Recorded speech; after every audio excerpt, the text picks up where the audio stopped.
እነዚህ አባቶች ብለህ ስትል አግናጢዮስ፣ ሄሬኔዎስ፣ ሱሱኒዮስ፣ ሰባሪዮስ፣ መቃሪዮስ ምን ዲያብሎስ ብቻ ሊሉ እኮ ነው የቀረው። ስም የሚጨምር ማለት ነው። እንጦሮንጦስ እንተና ምናምንቶስ ምናምን ነገር ይላል። ዳርያስ አምጣ ከጴጥሮስ ከዋናው ሐዋርያ አምጣ፣ ከዋናው ሐዋርያ ከማቴዎስ አምጣ፣ የዓይን ምስክራው ከሆኑት ከነዚህ አምጣ ከጳውሎስ በኋላ ደማስቆ ላይ አይቶታል። ከዮሐንስ አምጣ ደረቱ ስር ተጠግቶ 5 መጽሐፍ ጽፏል። አምጣ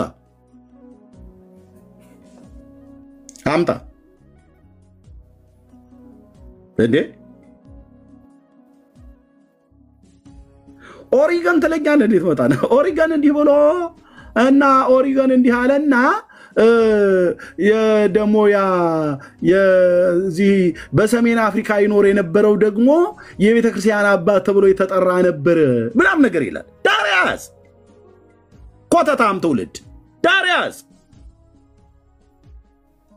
ንገረን ከሐዋርያቱ እነዚህን እንደ ወርቅ የደመቁ አባቶችን ከነሱ ሳትጠቅስ ከሰሜን አፍሪካው ተወላጅ ጠቅሰን ልታሳመነኝ ትታትራለህ። ነውር እኮ ነው ወንድሞቼ እናቶቼ። የቆጵሮሱ ደሴት ተወላጅ የነበረ በጥንት አገር ወደ ግሪክ ሄዶ ነበር እና ይህ ሰውዬ አቶ ከሌ ከተባሉ ሰውዬ እግር ስር ቁጭ ብሎ የተማረን ይላል። አፍክን ያዝ። አባቶች አልከኝ ጥራ። እነዚሁ ተአማዶቼ ጥራ። ከቃሉ አገልጋዮች እየሰሙ ከጻፉት የዓይን ምስክሮች የነበሩ በወቅቱ ከሐዋርያቱ ተርታ ባይቆጠሩም አምጣ። ከግሪካዊ ሉቃስ፣ ከአይሁዳውያኑ እነዚህ አይሁዳውያን ናቸው፣ ይህም አይሁዳዊ ነው። አምጣ። ኢትዮጵያዊ ማርቆስ ኢትዮጵያዊ ነው ብሎናል እኮ ዘበነ። አምጣ። ከነዚህ የለም እኔም አልቀበልልህም ማለት ነው። በቃ እነዚህ ስለ ሕፃናት ጥምቀት ምንም አላሉ ማለት በቃ እኛ ምንም አንልም ነፍስ ይማርልን፣ ነፍስ ይማር ብለናል። ምንም የለም እንዴ። አሁን ቲክቶክ ላይ ሂድና ቤት ከፍተው እስኪጨርሱ ድረስ ኢራኒያስ እንዲህ አለ ይልልሃል እንዴ። ክርስትና ከኢራኒያስ ነው እንደሚጀምረው። እኛ ኢራኒያስን የቤተክርስቲያን አባት እንደሆነ እናውቃለን። ከኢራኒያስ ክርስትና ይጀምራል። ከነ ጴጥሮስ አትጀምርም እንዴ? ከዋናው መምህር ከኢየሱስ ክርስቶስ ከጌታችን አትጀምርም እንዴ? አለፍ ብለህ ከፈለግ ከብሉይ ኪዳን ቅዱሳት ነቢያት ያለ እኛ ባፍጢሙ ዓለም ይደፋል እኮ።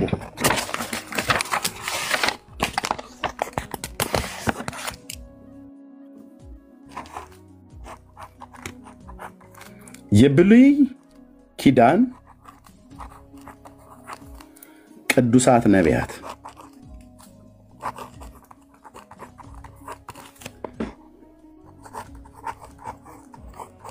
ኦኬ። የአዲስ ኪዳን ቅዱሳት ሐዋርያት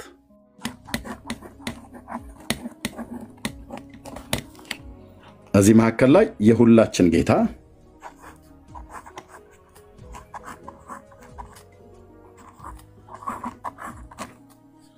ኢየሱስ ክርስቶስ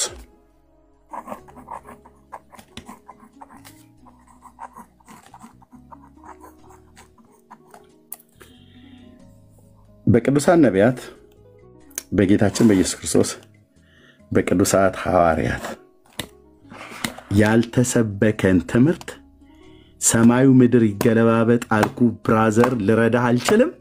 አልሰማም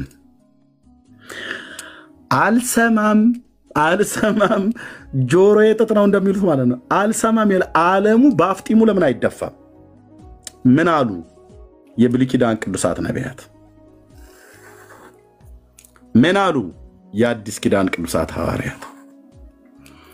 ምን አሉ? ምን አለ? ቅዱሳን ነቢያቱንም መንፈሱን ሰጥቷቸው ትንቢት ያናገራቸው ጌታ ምን አለ? ቅዱሳት ሐዋርያቱንም መንፈሱን ሰጥቷቸው መጽሐፍትን እንዲጽፉ ያደረጋቸው ጌታ የነዚህም ጌታ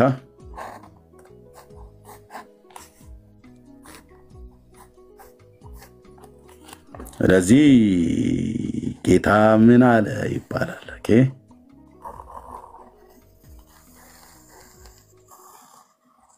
ስለ ሕፃናት ጉዳይ ምን አለ?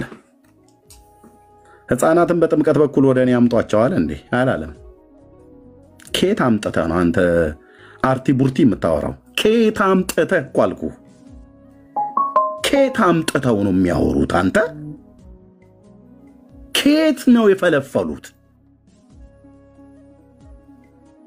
እነዚህን ቅዱሳት ሐዋርያት መንፈሱን ሰጥቷቸው ሐዋርያ አድርጎ መልእክታትን ያጻፋቸው እነዚህን ቅዱሳን ነቢያትን ትንቢት ያናገራቸው ይሄው ታላቁ የተፈራው ዘላለማዊው አምላክ ኢየሱስ ክርስቶስ ምን አለ? አግናጢዮስ እንዲህ ብሎ፣ ሱሱንዮስ እንዲህ ብሎ፣ እኔ ደግሞ ኤክስ አደርግልሃለሁ።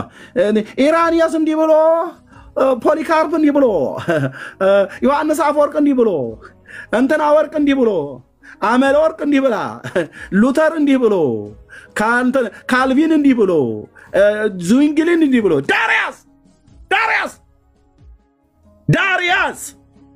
እኔ ስላሴ ባሪያ እነግርሃለሁ። ዳሪያስ በእነሱ አጽምና በእነሱ ሞት ላይ ቤተክርስቲያን የተመሰረተ አድርገህ እነዚህ ቅድም ስማቸውን የጠራሁትን አትጥራ። እኔ ጋር ከጠራህ ከእነዚህ አባቶች እና ከሁላችን ጌታ ቀጥለህ ልጠራ ትችላለህ። ቤተክርስቲያን ታሪክ ስላላት ቀጥለህ የምጠራው ካለ እየመረጠን እዚህ አግናጢዮስ ተናግሮ ከሆነ በሐዋርያቱ ትምህርት ይፈተሽለታል። የአግናጢዮስ ንግግር አትናቴዎስ ተናግሮ ከሆነ በብሉይ ኪዳኑ ነቢያትና በጌታችን በኢየሱስ ክርስቶስ በቅዱሳቱ ሐዋርያቱ ትምህርት ይጣራለታል። ካልሆነስ አትናቴዎስ ዜሮ ይገባል። ግልጽ አይደለም እንዴ? አዎ ሉተር ብለህ ብትል ዜሮ ከትልሃለሁ ስልህ መድኃኒ ዓለም ክርስቶስ ምስክር ነው። ዳሪያስ አሁን ዓለም ሁሉ የሚጨቃጨቀው የት ነው? ሐዋርያቱ ምን አሉት አይደለም ብለው የሚሉን፣ ጌታችን ምን አለ አይደለም ብለው የሚሉን፣ ነቢያቱ ምን አሉ አይደለም ብለው የሚሉት። ኢግናሽየስ እንዲህ አለ። በቱርክ አውራጃ ላይ ተወልዶ የነበረው በ17ኛው መቶ ክፍለ ዘመን የተነሳ የቤተክርስቲያን አባት ይላል ዳሪያስ።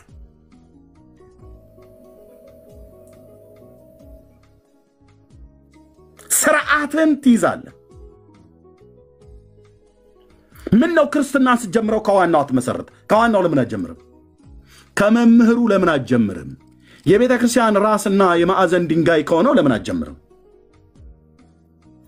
ምን አሉ ብለህ እዚህ መተህ እንትና አባ እንትና ብለህ ትጠራልኛለህ? ምን አሉ ተብሎ መባል ያለበት ሐዋርያቱ።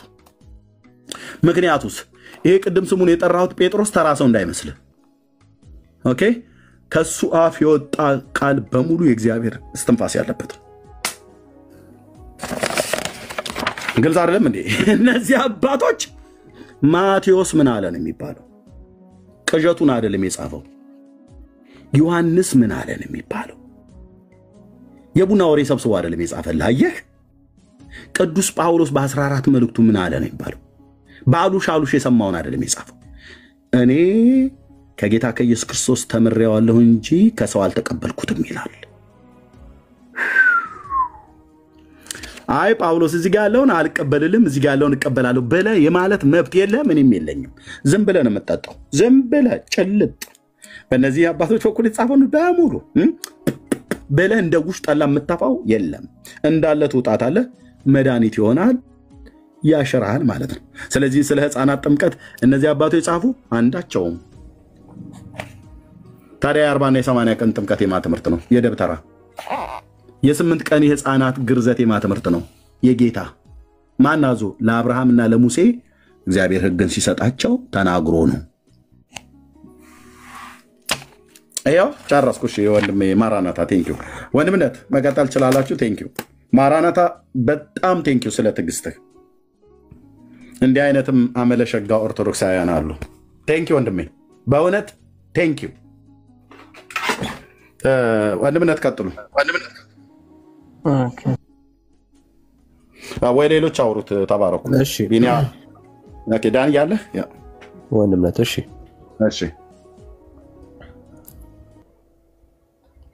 ሰላም ማራናታ እንዴት ናችሁ? ሁላችሁም ሰላም ናችሁ? አለን። ከየት ቤተ እምነት? ከኦርቶዶክስ ነው ዳኒ። መጥቼ ነበረ እኮ ከዚህ በፊት። እሺ ከኦርቶዶክስ በጣም ጥሩ። ቢኒያም አለ? ቢኒ እሺ ብሩኬ አለ? እሺ አለው ይመጥቻለሁ። ብሩኬ ካለ ግን ብሩኬ ቀጥል። ትንሽ እኔም ቢዚ ስለሆንኩ። እሺ ብሩኬ አለ? እሺ ተቀበለው እስቲ። እሺ ሰላም ብያለሁ ሁላችሁንም። የምዬ ዳኒ፣ ዳጊሻ፣ ቢኒ፣ ለንደን፣ ማራናታ ሁላችሁንም ሰላም ብያለሁ። ታች ያላችሁ ሁላችሁም ክርስቲያኖች እግዚአብሔር ከአባታችን ከጌታም ከኢየሱስ ክርስቶስ ጸጋና ሰላም ከሁላችሁ ጋር ይሁን። ስላገኘዋችሁ ደስ ብሎኛል። ተባረኩ። ማራናታ እንኳን ደህና መጣክ። እንኳን ደህና ቆየህ ብሩክ ካለ ጌታ ይባረክ። ሁሉ ሰላም አለውልህ። ኤርሚ ደግሞ እግዚአብሔር ይመስገን አንድ መጽሐፍ ይላክልሃል። አሁን ያላሰብከው መጽሐፍ እነ ጴጥሮስ ማለት አድርገባ። አይ አንተን አይደለም። ኦኬ እነ ጴጥሮስ ሰው እንዲገደል ያዘዙበት መጽሐፍ ተገኝቷል። እልክልሃለሁ አሁን ከሚላኩት ጋር መጽሐፎች ጋር። እሺ እነ ጴጥሮስ ሰው እንዲገደል ያዘዙበት መጽሐፍ አለ በኢትዮጵያ ኦርቶዶክስ መጽሐፍ ሲኖዶስ ይባላል። እልክልሃለሁ አብሬ እልክልሃለሁ። እሺ አፍጥ ነው አብሬ እልክልሃለሁ። እሺ እሺ ማራናታ አቤት ብሩክ እንኳን ደህና መጣክ። እንኳን ደህና ቆየክ። አምነህ ድነሃል ወይስ አምኖ ካልዳኑት መካከል ነህ አንተ? አይ እኔ ድኛለሁ። ያው አንድ ጥያቄ ለመጠየቅ ነበር እኔ የገባሁት እኮ። የኛ መልስልንና ከዛ ትጠይቃለህ ደግሞ አንተ። እሺ አንተ አምነህ ድነሃል ወይስ አምነህ አይደለም የዳንከው? አምኜ ድኛለሁ። አምነህ የዳንከው? ኢየሱስ ክርስቶስን አምላክ መሆኑን ስለ አንተ ኃጢአት መሞቱን ደግሞ አንተን ስለማጽደቅ መነሳቱን አምነህ የዳንከው አይደል? መቼ ማለት ነው?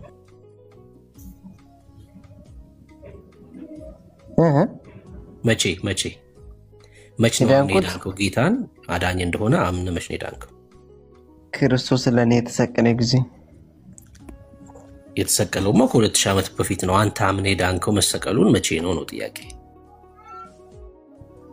እዛ ሰዓት እኮ ነው ሁላችን የቤዳር ነው። የሰው ልጅ እኮ ሄዳነ በዛ ሰዓት ነው አይደል እንደ ብሩክ። ታዲያ አንተ የዛሬ 2000 ዓመት አምነህ የዳንከው ነበር ካንተ ያኔ? ማለት እኔ ነበርኩማ የአዳም ዘር አይደለሁም እንዴ? እኮ አምነህ አይደለማ ዘር በመሆኑን የዳንከው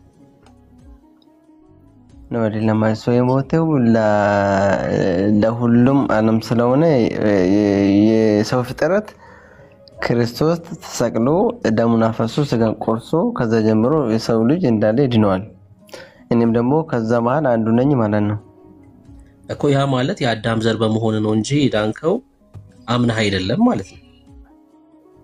አስፔክት እኔ እየጠየቅ ነው። መቼ እሱማ መቼ ደበለታዳ መቼ ንገር እድሜ ንገር ብሩክ አይደለም። አምኜን የዳንከው አይደል ያልከኝ? እኮ መቼ ነው ያመንከው? አሁን የዛሬ 2000 ዓመት የለህም አይደል ነው አለክ? ሰማይ የለውም እዛ ሰዓትማ። የዛሬ 2000 ዓመት ታዲያ ልታምን አትችልም ማለት ነው ጌታን አምነህ? አይ ማለት የፈለኩት እኔ የሰው ልጅ የአዳም ዘር ስለሆነ የአዳም ዘር ደግሞ ክርስቶስ ተሰቅሎ ደሙን አፈሶ ስጋን ቆርሶ ሲሰቀል ለኛ ቤዛ የሆነ ጊዜ እንዳለ የአዳም ዘር ስለዳነ እኔም ደግሞ ከሱ መሃል አንዱ ነኝ ብዬ ነው። እሺ በእምነት አይደለም የአዳም ዘር በሙሉ ስለዳነ ከነሱ መካከል ስለሆንኩ እኔም ድኛለሁ ነው መልስክ። መጽሐፍ ቅዱሳዊ ማስረጃ አስተንሽ። በእምነት ነው እንጂ እንደም በእምነት ነው እንጂ የማይመስል ነገር ነው። ችግር የለውም። እሺ የአዳም ዘር በሙሉ መዳኑን አሳየንሽ ከመጽሐፍ ቅዱስ። ማለት ክርስቶስ ለአዳም አይደለ እንደ መጥቶ የተሰቀለው? አሳየን ማስረጃ የአዳም ዘር በሙሉ መዳኑን ከመጽሐፍ ቅዱስ አሳየን።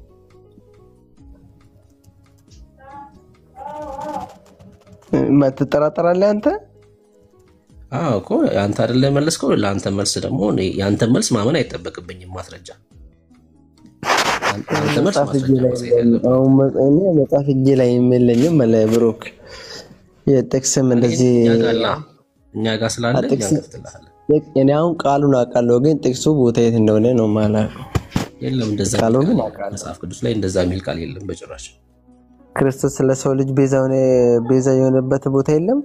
እኔ ክርስቶስ ቤዛ አልሆነም እኮ አላልኩም። የኔ ጥያቄ አይደለም እሱ። ኢየሱስ ማለት ሰው ልጆች ነው ቤዛ የሆነው። ሰው ሁሉ ድኗል ላልከው ነው፣ የአዳም ዘር በሙሉ ድኗል ላልከው ነው እኔ ማስረጃ የጠየኩት።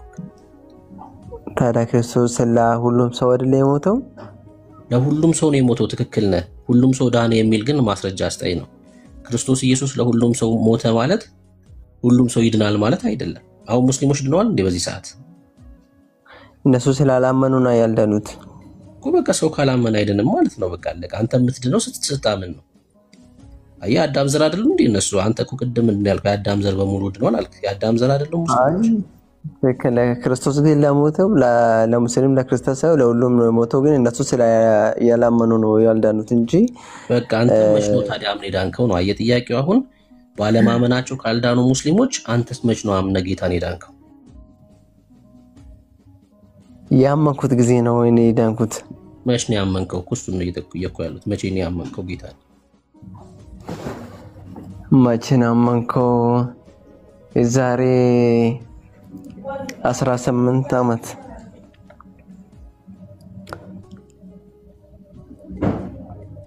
አለሁኝ እንዴ? አዎ አለክ አለሁ። እሺ የዛሬ 18 ዓመት ያ ማለት የስንት ዓመት ሰው ነበርክ በዛ ሰዓት? የ40 ቀን አይደለም የ10 ዓመት የ10 ዓመት ሰው ነበርክ። ኦኬ አምነን ዳንከው። ከዳንክ በኋላ ነው የተጠመቀው ማለት ነው? ነው ጥምቀትማ በሕፃንነት የተጠመቅኩት። ኦርቶዶክስ አይደለም እንዴ? በ40 ቀን ተጠምቀህ በ10 ዓመት አመንክ? ሕፃን ልጅ አምንማ። ሕፃን ልጅ እኮ ያምናልም አምንም አይባልማ። መች ነው የዳንከው? በ40 ቀን ስትጠመቅ ነው የዳንከው ወይስ በ10 ዓመት ስታምን ነው የዳንከው? እኔ አሁን በ40 ቀን ስትጠመቅ ከክርስቶስ ጋር አንድ አካል ከክርስቶስ ነበር። ጥያቄን በደንብ ስማ። በ40 ቀን ተጠምቀሃል። በተጠመቅክ ሰዓት ሳትድን ነው አካል ይሆንከው? ለምግብ ድኛለሁ እንጂ ምክንያቱም ከክርስቶስ ጋር አንድ ስለሆንኩ ድኛለሁ። ምክንያቱም የጻን ልጅ አመነ አላመነ ብሎ አይነገርለታማ ብሩክ። ያ ማለት በእምነት ሳይሆን ዳንከው አንተ በጥምቀት በኩል ነው ዳንከው ሳታመን ማለት ነው አይደለም። እኔ አሁን በ40 ቀን ሆኜ ሕፃን ሆኜ ምንም ስለማላቅ ከክርስቶስ ጋር አንድ አካል ሆናለሁ። ክርስቶስ ለብሳለሁ እያልኩ ያሉት ወዳጄ ምን ሆነ? ከዛ በኋላ ደግሞ ያለ እምነት ማለት ነው። በቃ ያለ እምነት በጥምቀት ነው ዳንከው። እንደዛማ አያስተምረኝም መጽሐፍ ቅዱስ እንተና ብሩክ። ያንተ ህይወት ላይ ግን እሱ ነው አፕላይ ያደረገው እኮ። ይኸው አንተ በ40 ቀን እኮ አካል ሆንኩኝ እያልከኝ ነው በጥምቀት በኩል። መጽሐፍ ቅዱስማ አያስተምርም። ትክክል ነው እንዳልከው ነው። ግን በአንተ ህይወት ላይ የሰራው ግን ይሄ ነው አይደል? በ40 ቀን ሳታምን ተጠምቀን ዳንከው። ማራናታ ተሳሳተ። ቆይ ሚውት አድርገውና አንተ ደግሞ እድል ስንሰጥህ ትናገራለሽ ወንድማለህ። ተሾመ እድል ስንሰጥህ ታወራለህ። ትክክል። እኔ አሁን በ40 ቀን ነው የተጠመቅኩት። ምንም ማውሹ ነገር የለም። ከዛ ዳንከውም በ40 ቀን ነው። ግን በ40 ቀን ሆኜ አምኛለሁ ማለት አይቻልም። ምክንያቱም ሕፃን ሆኜ ስለተጠመቅኩ ሕፃን ደግሞ ብሩክ አይባልም ማለት ነው። ሚውት አድርጉት። ከገባችሁ ሚውት ማድረግ ነው በቃ። እድል ሲሰጣችሁ ነው ብታወሩት። ሰው ማክበር አለባችሁ። እያወራ ነው ማራናታ። እሱ ደግሞ ሲጨርስ ታወራላችሁ። እና ሰው ደግሞ ማራናታ ከመጽሐፍ ቅዱስ ያለ እምነት በ40 ቀኑ ተጠምቆ የዳነ አካል የሆነ ካለ መጽሐፍ ቅዱሳዊ ማስረጃ ስጠን እስኪ፣ ወይ ደግሞ ሐሳቡን ንገረን እኛ እናወጣለን። እሺ ሐሳቡን ለምሳሌ ሰው ከውሃና ከመንፈስ ሳይወለድ ዳግመኛ ሳይወለድ መንግስተ ሰማያት አይወርስም የሚል አለ። ለምሳሌ ይሄ ማለት የ40 ቀንም ልጅ የ1 ዓመትም ልጅ ሰው አይደለ? ሰው ብሎ እንደምጠራ ሰው ነው የሚባለው። ትክክል ነው። ስለዚህ አሁን ዳግመኛ ካልተወለደ መንግስተ ሰማያት አይወርስም ይላል። ይሄ ማለት ምን ማለት ነው? ሰው ከዳኔ ነው መንግስተ ሰማያት የሚወርሰው እንጂ ካልዳኔ መንግስተ ሰማያት አይወርስም አይደለ? ስለዚህ መጽሐፍ ቅዱስ እንደዚህ ስለሚል እኔ አሁን ህፃን ልጅ በ40 ቀን ተጠምቆ አልዳኔም ማለት እኔ አልችልም እንደዛ። ምክንያቱም መጽሐፍም አያዘንም።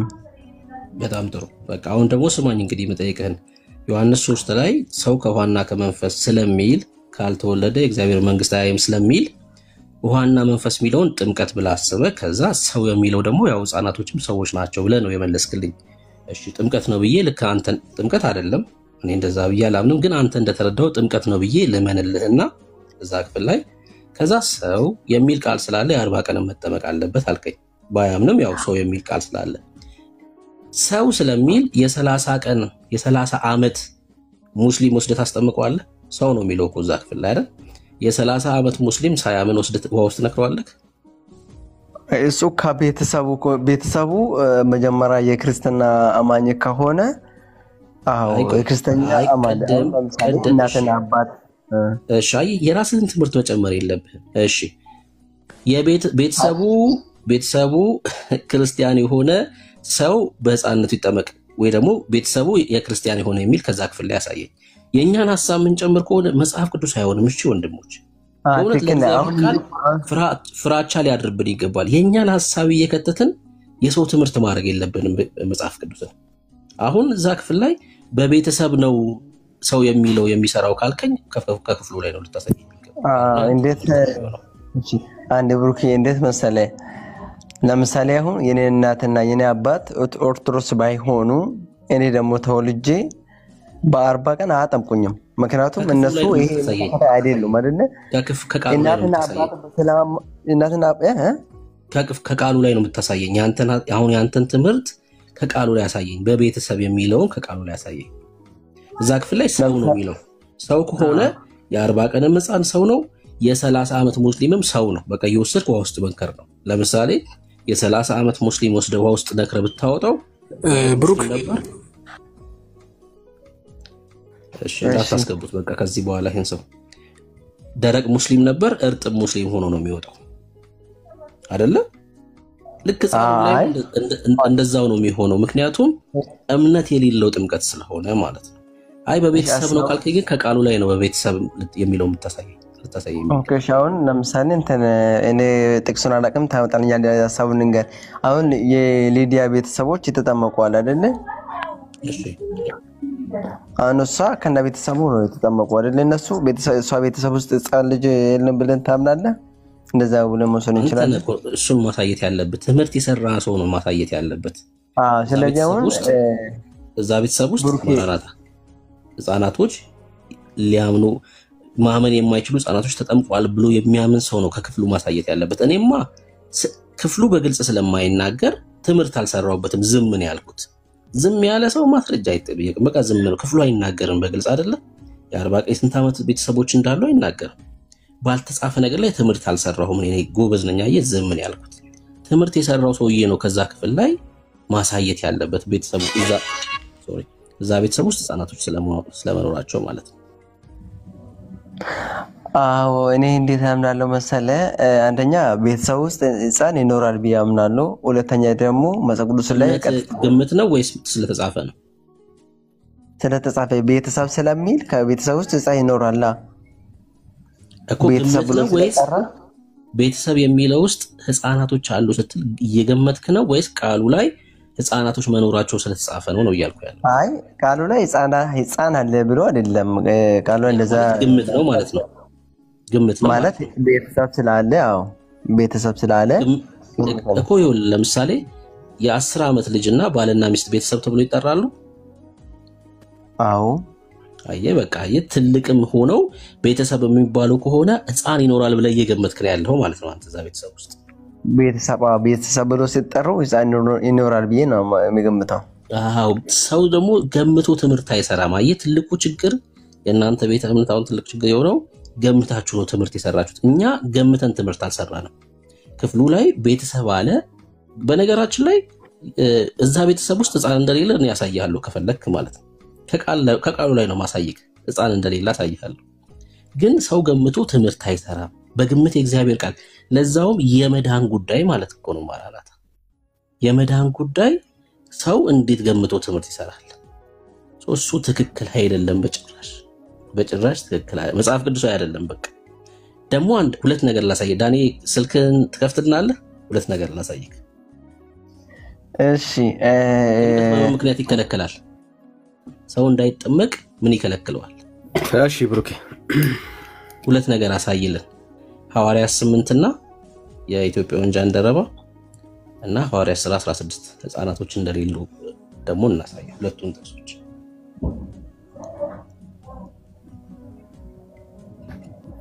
ሌዲያን ቤተሰቦች ስታምብልኝ እስቲ እሳ የሌዲያ ቤተሰቦች እናነብላለን።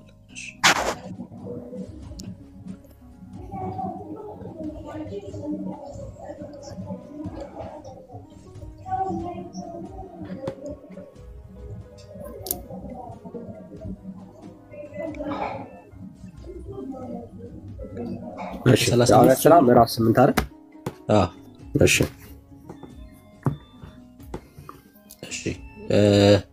ከቁጥር 26 እናንብበው። ከቁጥር 26 ጀምሮ ሐሳቡ የቱ ጋር ነው ያለው? ቁጥር ስንት ላይ ነው ያለው? የሐዋርያት ሥራ ምዕራፍ 8 አንብብልን ዳኒ። የጌታም መልአክ ፊልጶስን ተነስተህ በደቡብ በኩል ከኢየሩሳሌም ወደ ጋዛ ወደሚወርደው ምድረ በዳ ወደ ሆነው መንገድ ሂድ አለው። ተነስቶም ሄደ።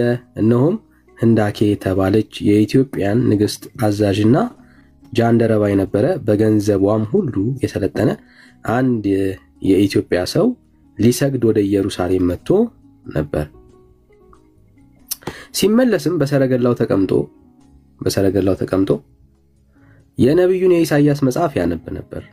መጽሐፍም መንፈስም ፊልጶስን ወደዚህ ሰረገላ ቅረብ ተገናኝ አለው። ፊልጶስም ሮጦ የነቢዩን የኢሳይያስን መጽሐፍ ሲያነብ ሰማና በእውኑ የምታነበውን ታስተውላለህን አለው። እርሱም የሚመራኝ ሳይኖር ይህ እንዴት ይቻላል አለው።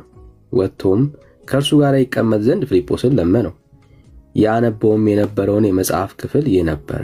እንደ በግ ወደ መታረድ ተነዳ። የበግ ጠቦቶች በሸላቶቹ ፊት ዝም እንደሚል እንዲሁ አፉን አልከፈተም።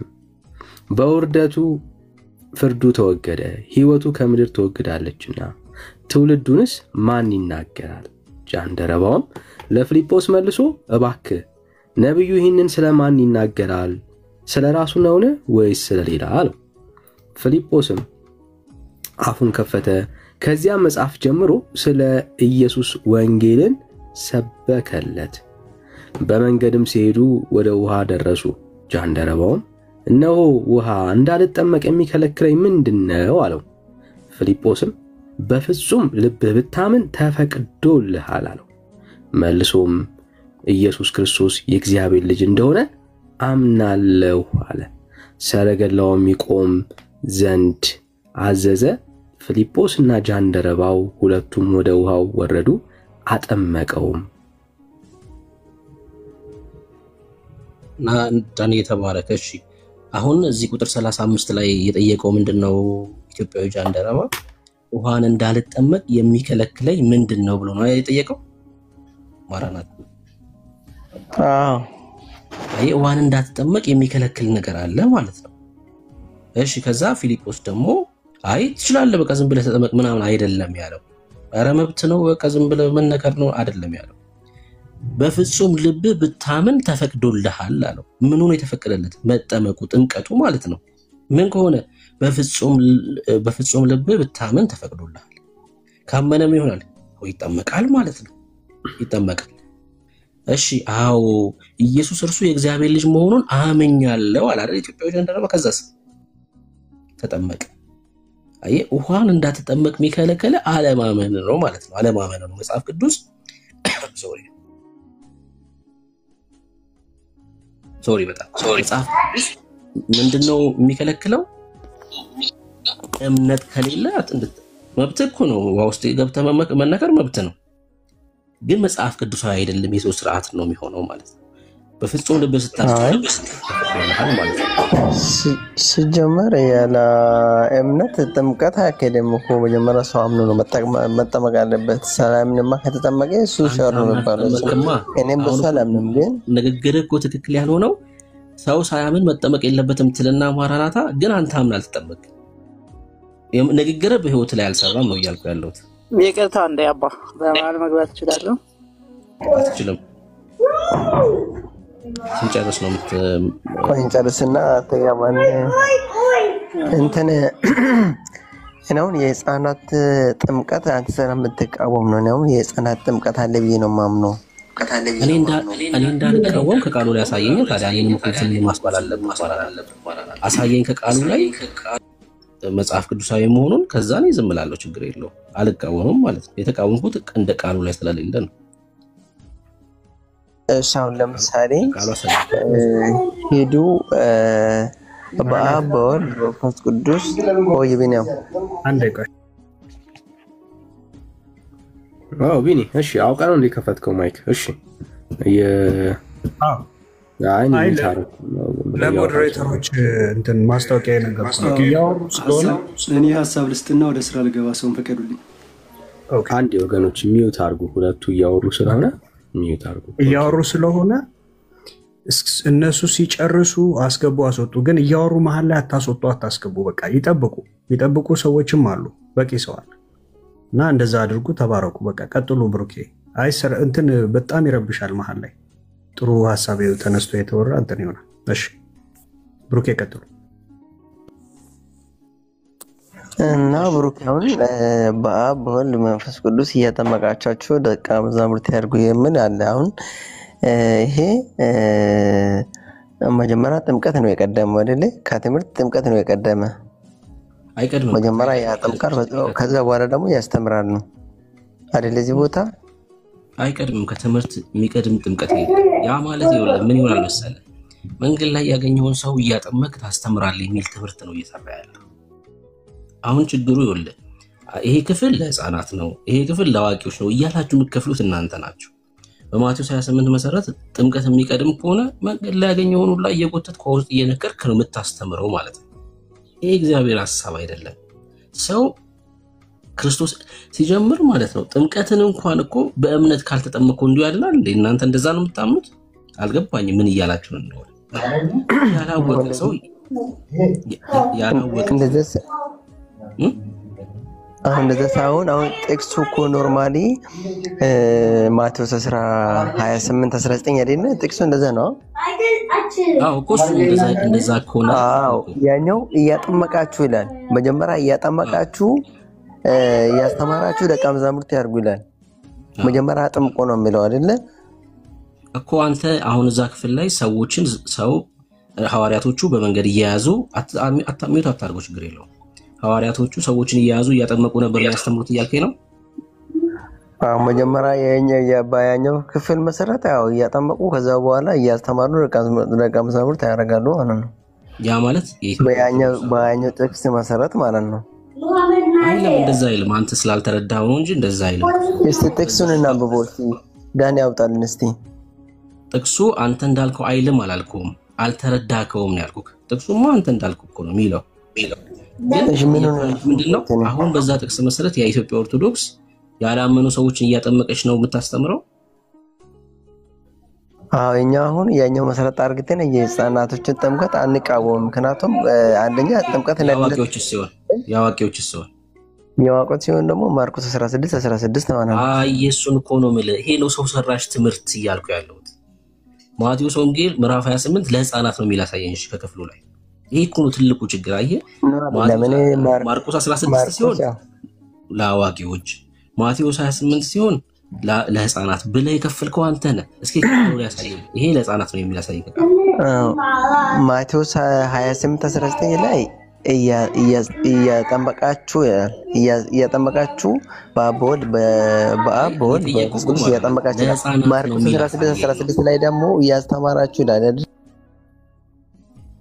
ሚዩት አታርገው እሺ ችግር የለም አንተን አይደል ሚዩት እያደረክ ያለው ትንሽ ጫጫታ ስላለ ነው እኔ ጋር ችግር የለውም ከክፍሉ ላይ ለህፃናት በነገራችን ላይ ግሪኩም እኮ እንደዚህ ነው አሁን እንግሊዘኛው እንደከፈትከው ነው ግሪኩ ራሱ ነው ማለት ነው ዲሳይፕል ካረጋችሁ በኋላ ነው አጥምቁ የሚለው አሁን እንግሊዘኛውን እያየ ነው ሜክ ዲሲፕሊን ኔሽን ማቴዎስ 28 ማለት ነው ማቴዎስ 28 ነው ዲሳይፕል የሆነ ነው ይጠመቃል የሚለው ደቀ መዝሙር የሆነ ነው አጥምቁ እያለ ያለው አየው እሻውን በዚህ መጀመሪያ የተማረ ከዛ በኋላ አጥምቆ ነበር ወይስ እያጠመቃችሁ እያስተማራችሁ ላይ የተማረ አይደል ደቀ መዝሙር የሚለው ይኸው አስኪያ ላምብልህ መጀመሪያ ጥምቀት ነው ትምህርት ነው የሚቀድመው ማቴዎስ ማስተማር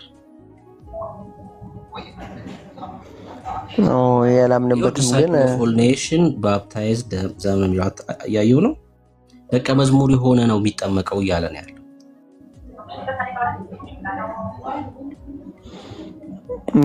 በዚህ ያላምንበትም ግን ይሁን ለፈወቀ ይሄን ግን እሺ በእንግሊዝኛው ነው አላምንበትም ያልከው አላምንበትም ምክንያቱም እኔ በአማርኛ ሁሉ ጊዜ ሳነቡ ሁሉ ጊዜ በሱ ነው የተማርኩትና አላምንበትም የኢትዮጵያ ኦርቶዶክስ አንድምታ ተስተቀበላል አሁን ኦርቶዶክስ ደግሞ አንድምታውም ደግሞ የሚለው ምንድነው አስተምራችሁ አጥምቁ ብሏል ነው ያለችው የኢትዮጵያ ኦርቶዶክስ በዛ ክፍል መሰረት ማቴዎስ 8:19 የተረጎመችበት በአንድምታው ማለት ነው እስቲ እኔ እርሰማው እስከዛሬ እንደዛ እሱን እናሳይክ ዳኒ ያለ መጽሐፉ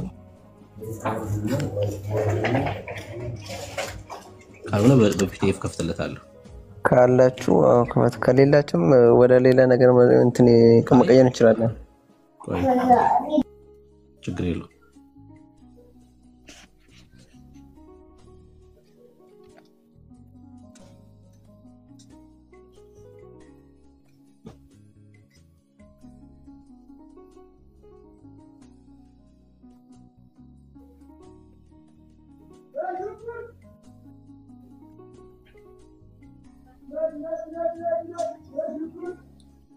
አለ ዳኒ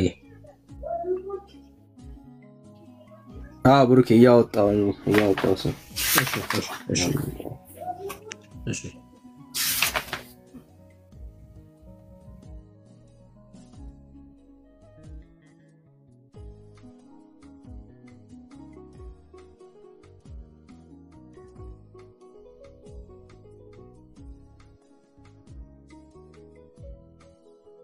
ከፈሩን መጽሐፉን ከፈሩን ከኋላ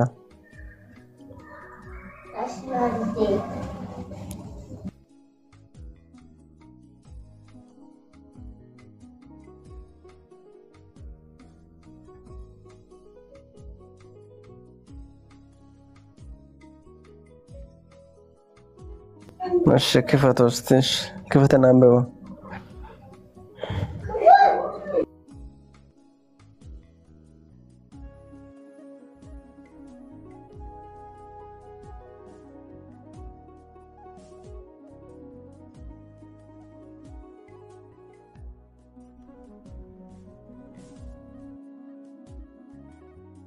አንበብ ብሩክ አንበብ ላንበብልህ ሄዳችሁ ሰውን ሁሉ አስተምሩ በአብ በወልድ በመንፈስ ቅዱስ ታጠምቋቸውም በስመ አብ በወልድ በመንፈስ ቅዱስ ብላችሁ አጥምቋቸው ታያል አሁን ይሄ ኢትዮጵያ ኦርቶዶክስ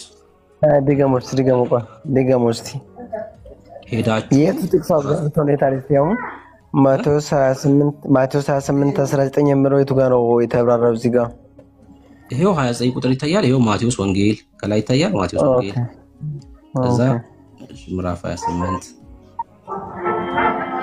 ይሄው ምዕራፍ 28 ይታያል ምዕራፍ 28 ማቴዎስ ወንጌል ምዕራፍ 28 እሺ ቁጥር 19 ይሄው ቁጥር 19 ከጎን ያለችው አትታያለች ከጎን ያለችው ሄዳችሁ ሰውን ሁሉ አስተምሩ ከዛ ግዕዝ አለ መሃል ላይ ከዛ ስታጠምቋቸውም በስመ አብ በወልድ በመንፈስ ቅዱስ ብላችሁ አጥምቋቸው የኢትዮጵያ ኦርቶዶክስም ያገኛችሁትን ሁሉ ያዛችሁ አጥምቁና ከዛ አስተምሩ አይደለም ያለችው በአንድምታው ላይ አስተምሩ ከዛ ደግሞ አጥምቋቸው በአብ በወልድ በመንፈስ ቅዱስ ብላ ነው የጻፈችው። ይሄ አንድምታ ነው። ይቅርታ በመሃል መግባቴ። ምን አልክ? ይሄ ምን መጽሐፍ ነው? አንድምታ። እሺ አንድምታ የሚለውን አሳይ መጀመሪያ ፔጁ። እሺ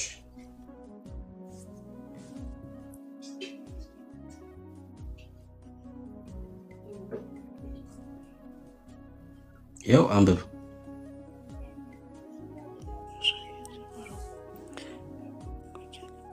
አንብብ ተዋዶ። ድምፅህን ከፍ አድርገህ ነው። ድምፅህን ከፍ አድርገህ አንብብ። አይ ጽሑፉ እንትን ስለሚል ነው። ወንጌል ቅዱስ ይላል አይደል? ከዛ ክርስቶስ ቅዱስ ወንጌል ከቀድሞ አባቶች ጀምሮ ሲወርድ ወንጌል ነው እንጂ አንድምታ አይደለም። አረባ ነው ነው የፈለኩት አንድምታ የሚለው ነው እኮ። ተረጋጋ። አንብብ ስለ አታነብ። እኔ ሳነብ ደግሞ አሰማ እንዴ። ከቀድሞ አባቶች ሲወርድ ጀምሮ ሲወርድ ሲዋረድ የመጣ ንባብና ትርጓሜ በአንድምታ አይልም? ኦኬ እሺ። ንባብና ትርጓሜ ማለት አንድምታ ማለት ነው። ከዛ ከታች በማን የታተመው ዳንኤል ታተመ ዘንዱ መጽሐፍ ምናምን። እሺ ከዛ በትንሳኤ ዘጉባኤ ማተሚያ ቤት በተክለ ሃይማኖት በነበሩበት ዘመን ማለት ነው። እሳቸው ጳጳስ በነበሩበት ዘመን ሰው የኢትዮጵያ ኦርቶዶክስ አንድምታ መጽሐፍ አንድምታ። ይሄ አራቱ ወንጌላት ነው። ማቴዎስ ወንጌል ብቻ ሳይሆን አራቱንም ወንጌላት የተረጎመችበት ማለት ነው።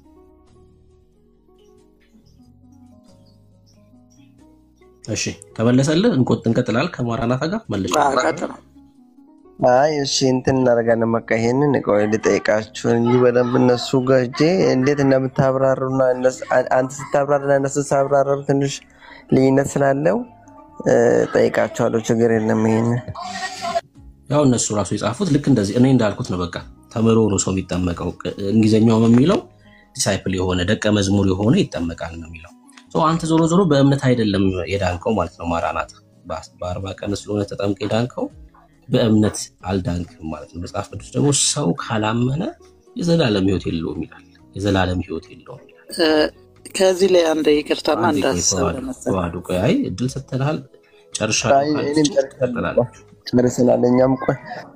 እኛም እየጨረስ ስለሆነ አንድ ቆይታ ዋይዶ።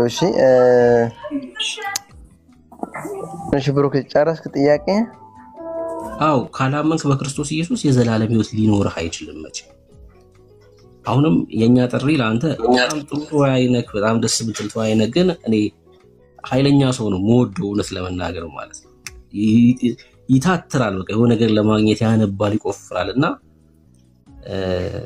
ወደ ጌታ መምጣት መቻል አለብህ። ብዙ ጊዜ ተወያያለህ ምናምን አይሃለሁ። በጣም ጥሩ ነው ባህሪክ፣ ግን ደግሞ መዘግየት ደግሞ የለብህ። በክርስቶስ ኢየሱስ በማመን የዘላለም ሕይወት ልታገኝ ስለሚገባ ጌታ ኢየሱስ ክርስቶስ ለአንተም ስለሆነ የሞተው ከመዳን ቸል ማለት የለብህም። ወደ ክርስቶስ ኢየሱስ በፍጥነት መምጣት መቻል አለብህ። ሰው ካላመነ በክርስቶስ ኢየሱስ ካልሆነ በስተቀር የዘላለም ሕይወት ሊኖረው አይችልም። ማራናታ። አይ እኔማ አምኜ የዘላለም ሕይወት ያለው ልጅ ነኝ። ግን ኖርማሊ እኔው የምጠይቀው ጥያቄ አለ። እሱ ጥያቄ ከመለስክልኝ ያው እስቲ እናያለንና እንጠይቅ። ለማንኛውም እሺ ትጠይቀኛለህ። የዘላለም ሕይወት አለኝ ያልከኝ? አዎ። በሰማያዊ ስፍራ ከክርስቶስ ጋር ተቀምጠሃል ማራናታ? በሰማያዊ ስፍራ ከክርስቶስ ጋር ተቀምጠሃል? አዎ አዎ። ተቀምጠናል እንዴ? ተቀምጣል ማለት አሁን የኔ ድነት ፍጻሜ ያላገኘው ገና ነው። ድነቴን እየፈጸምኩ ነው እንጂ ፍጻሜ አግኝቷል አይደለም። አሁን ገና አልተቀመጥክም። በሰማያዊ ስፍራ ከክርስቶስ ጋር ተቀምጠሃል ወይስ አልተቀመጥክም? ተቀምጫለሁ። ያ ማለት በእምነት ወይስ በስራክ ነው? በእምነት። ስራ በሰማያዊ ስፍራ የሚያስቀምጥ አይደለም ማለት ነው። ስማ ግዴታ ነው እንጂ። ምንድነው ግዴታ ነው ማለት? ማለት ሰው አምኖ ስራ መስራት አለበት እንጂ። አይ እኔ ሰው አምኖ ስራ መስራት የለበትም አይደለም ያልኩት። ስራ ግን በሰማያዊ ስፍራ የሚያስቀምጥ አይደለም ማለት ነው ወይ? አይ ከዚህ በፊት የነበረ ስራ ምንም ከልጆቹ ሰርተ ከሱ ጋር ያለውን ነገር የለም። ትንሽ ከልጆቹ ራቀበል እኛ በስራችን ከሱ ጋር አንድ ሆነን ከሱ ጋር በስራችን የተቀመጠ ሰው በእምነት ነው ከሱ ጋር አንድ ሆነን እንጂ በስራ አይደለም። ያ ማለት የምትሰራው ለመዳን ሳይሆን ስለ ዳንክ ነው ማለት ነው። የሚያድን ስራ የለም ማለት ነው። አዎ ስለ ዳንኩ ድነቴን ለመፈጸም ስራ እሰራለሁ ማለት ነው። ምን ማለት ነው? ድነቴን ለመፈጸም ኦሬዲ ዳነ ሰው እኮ ድኗል ማለት ነው። ምንድነው የምትፈጽመው ይላል።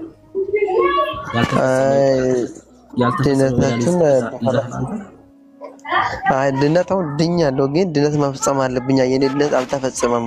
ድነታችሁ በፍርሃትና በመንቀጥቀጥ ተፈጸሙ ስለምን መጽሐፍ ገና ድነቴን ልፈጽም ነው ማለት ነው እንጂ ተፈጸመ ማለትማ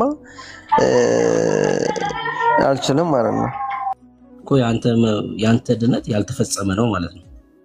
ጌታ ጀምሮት አንተ የምትፈጽመው ድነት ነው ያለ ማለት ነው በእጅ ላይ ማለት እኔ አሁን ድኛለሁ። ይሄ ድነት ግን እንዳይጠፋ እንዳይወስድብኝ በፍርሃትና በመንቀጥቀጥ አካሄዳለሁ ማለት ነው። እስከመጨረሻ ቆያለሁ ማለት ነው። እንደዚህ እናድርገው ግልጽ እንዲሆንልኝ። ኦሬዲ ድነሃል። ለመዳን አትሰራም አይደለ? ለመዳን አትሰራም። ለምትሰራው እንጂ ለድነት እንዳይጠፋብህ ነው እንጂ የምትሰራው ለመዳን አትሰራም። አዎ ድነት እንዳይጠፋና እና ደግሞ ጌታ መምሰል አለብኝ። ምክንያቱም ብትወዱኝ ትእዛዝ ፈጽሙ ስላለ የሱ ትእዛዝ ደግሞ ፍሬ ማፍራት አለባችሁ ስላለ ግዴታ እኔ ድኛለሁ ብዬ ቁጭ ማለት ሳይሆን ድነቴን ለማሳየት ግዴታ ስራ እሰራለሁ ማለት ነው።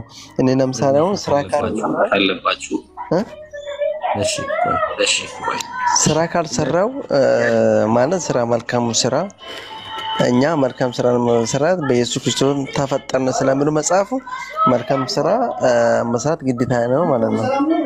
መልካም እሺ። አሁን ጥያቄን በደንብ ተሰማለ። ከዚህ ቀጥሎ ያለው ማራናታ አዲስ ፍጥረት ስለሆነ ነው የሚሰራው። መልካም ስራ የሚሰራው ለመዳን አይሰራም ማለት ነው። ኦሬዲ ድኗል። ይሄ ክርስቲያን ትምህርት ነው። በቃ ተስማምተናል። በዚህ የሚያድን ስራ የለም ብሎናል። የምሰራው ግን ላለመጥፋት ነው። ላለመጥፋት ሰራለሁ ብሏል። አሁን ደግሞ ይሄን ትምህርት እንፈትሽ። ለምን የምሰራው ኦሬዲ ዳንኩ አዲስ ፍጥረት ስለሆንኩ ነው እየሰራው ያለሁት። በቃ ትክክል ነው። ላለመጥፋት ነው የምሰራው ያለውን ደግሞ እስኪና እናንተ እናድርጓል ውድቅ እናድርገው ችግር የለውም። እሱ በመጽሐፍ ቅዱስ ደግሞ ማለት ነው ላለመጥፋት ነው የምሰራው አይደል? ማራናታ ድነቴ ለመፈጸም ነው የምሰራው። እሺ ያ ማለት በአንተ ንጽህና ነው ያንተ ድነት የሚረጋገጠው። ንጽህና ማለት የልቦና ንጽህና ማለት ነው አይደለ? እኮ በአንተ ቅድስና ነው ያንተ ድነት የሚረጋገጠው። ማለት ድነት የማይጠፋው በአንተ ቅድስና ነው። ምን አልከኝ ብሩኬ? በአንተ ንጽህና ቅድስና ነው ድነት የሚረጋገጠው። አዎ ትክክል ነህ። አንተ በዚህ ሰዓት እግዚአብሔር ፊት የሚያቆመ ንጽህናና ቅድስና አለ በአንተ በራስ ስራ ነው እያልኩ ያለሁት፣ በክርስቶስ አይደለም። ያንተ ስራ በእግዚአብሔር ፊት ቅድስና በእግዚአብሔር ፊት ነውር አልባ ነው፣ ምንም እንከን የለበትም። እኔማ ኃጢአተኛ ነኝ። አሁን እግዚአብሔር ፊት እኔ ንጹህ ነኝ ብዬ ራሴን እንትን አይደለም። ምክንያቱም በእግዚአብሔር ፊት ንጹህ ካልሆንክ ስለምሰራ ንጹህ ነኝ ማለት አልችልም። ያ ማለት ድነትን አታል ማለት ነው። በራስ ሚዛን በራስ ንግግር ንጹህ ስላልሆንክ ድነትን አታል ማለት ነው። ኦሬዲ አንተ ማስጠበቅ አልቻልክም ማለት ነው። አይ ማለት እንደዛ ሳይሆን እኔ አሁን ንጹህ ራሴ ንጹህ ነኝ አይደለም። አሁን ኃጢአት በየሰዓቱ በየጊዜው ኃጢአት ስለምሰራው እኔ ኃጢአት የለብኝም ካልኩ ለኔ ራሱ ጥሩ አይመጣም ማለት ነው። ምክንያቱም በአንተ ሚዛን መሰረት ኃጢአት የለብኝም የምትል ከሆነ ማለት ኃጢአት የለብኝም ብዬ አልናገርም ካልከኝ ኃጢአተኛ ደግሞ ድነቱን ማስጠበቅ አልቻለምና ድነትን አታል ማለት ነው። በአንተው ንግግር መሰረት ማራናታ እንደዛ ሳይሆን እኔ ድነቴ እንዳይጠፋብኝ ምን አደርጋለሁ? ንስሐ እገባለሁ፣ ጌታን ለምናለሁ፣ ከኔ የምጠበቀው መልካሙን ስራ እሰራለሁ። እንደዚህ ድነቴ እንዳይጠፋ ይረዳኛል ማለት ነው። ፖይንቱ ይሄ ነው። እሺ አሁን ድነትን እንዳታጣ የሚያደርገው ያንተ ንጽህና ሳይሆን በክርስቶስ ኢየሱስ በንስሐ መታጠብ ነው ማለት ነው። በንስሐ መታጠብ አስፈልጋም። የኔ የልብ ንጽህና ማስፈልጋል። ያንተ ልብ ንጽህናማ አይደለም አልከኝ እኮ ንጹህ አይደለም አልከኝ እኮ ኃጢአት ሰራለሁ እበድላለሁ አልከኝ። እኔ አሁን ንጹህ መሆንና ያለ መሆን እግዚአብሔር ነው የማውቀው። እኔ ግን እኔ ንጹህ ነኝ አልልማ እኮ ያንተ ንጽህና መመስከር ካልቻልክ አንተ ያንተ ንጽህና ሳይሆን ንስሐው ነው በክርስቶስ ኢየሱስ ደም መታጠብ ነው በህይወት ውስጥ እንድትቆይ ያደረገህ ማለት ነው። ያንተ ብርታት ሳይሆን ንስሐ ነው የክርስቶስ ደም ነው ማለት ነው። እኔ አሁን ንጹህ ነኝ ካልክ ምንም ንስሐ አያስፈልገኝም ማለት ነው። ብሩክ ያው እንደዛ ከመጣ እኔ ንጹህ ነኝ ካልኩ ንስሐ አያስፈልገኝም ማለት ነው እኮ። እሱ አንተን እኮ ያልከውን እኮ ነው ደግሜ እያልኩ ያለሁት። ይኸውልህ በንጽህና ነው ድነቴን ማስጠብቀው አልክ። ንጹህ ነህ ወይ ብዬ ስጠይቅህ አይደለሁም አልከኝ። ንጹህ ያልሆነ ሰው ደግሞ ይጠፋል ድነቱ ማለት ነው በእናንተ ትምህርት መሰረት። ያ ማለት ድነት ጠፍቷል ወይ ስለ አይ ንስሐ ገባለሁ አልከኝ። ንስሐ የምትገባ ከሆነ ደግሞ ያንተ ስራ ሳይሆን ድነት ማስጠበቅም የክርስቶስ ደም ነው ማለት ነው። ንስሐ መግባት ማለት መመለስ ማለት ነው አይደል? ሰው ስትመለስ የክርስቶስ ደም ያጥብሃል ማለት ነው። የሚያጸናህም የክርስቶስ ደም ነው ማለት ነው እንጂ አንተ ንጽህና ያንተ ብርታት አይደለም ማለት ነው። አንተማ ሰዎች ነን እኮ። እኔ እኮ እንዴት ነው ራሳችን የምንመለከተው? እንደው ኃጢአታችን እንደው በሰው ፊት የሚገለጥ ቢሆን እኮ የሚታይ ቢሆን እኛ ወተን እንሄዳለን እንዴ በአስፋልት እንኳን? እሺ ኃጢአታችን ጠረን ቢኖረው ወተን እንሄዳለን እንዴ በአስፋልት ላይ? አንሄድም እኮ። ለምን? በቃ ማንንም ማታለል አንችልም በዚህ ጉዳይ። ታዲያ ማን ነው ያቆየን ታዲያ በእግዚአብሔር ቤት ውስጥ? የክርስቶስ ደም ነው። በቃ ሁሌም የክርስቶስ ደም ነውር አልባ ያደረገን ነው ያቆየን። በቃ ምንም እኮ ጥያቄ የለው።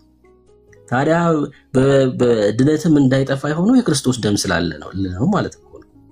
እና ትምህርታችሁ ራሱ ስትናገሩት እንጂ ሲፈተሽ በቃ ከክርስቶስ ደም ሊሸሽ የሚችል አይደለም ማለት ነው። የሚጠብቀው በቃ የክርስቶስ ደም ነው።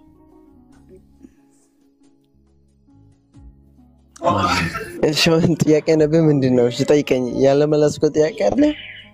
አይ በቃ እኔ አሁን ከተናገርኩ ከተስማማህ እኮ በቃ ምንም አንተ ተንቀጥቅጠህ ፈርተህ ተወዛውዘህ የምታስጠብቀው ድነት የለም ማለት ነው።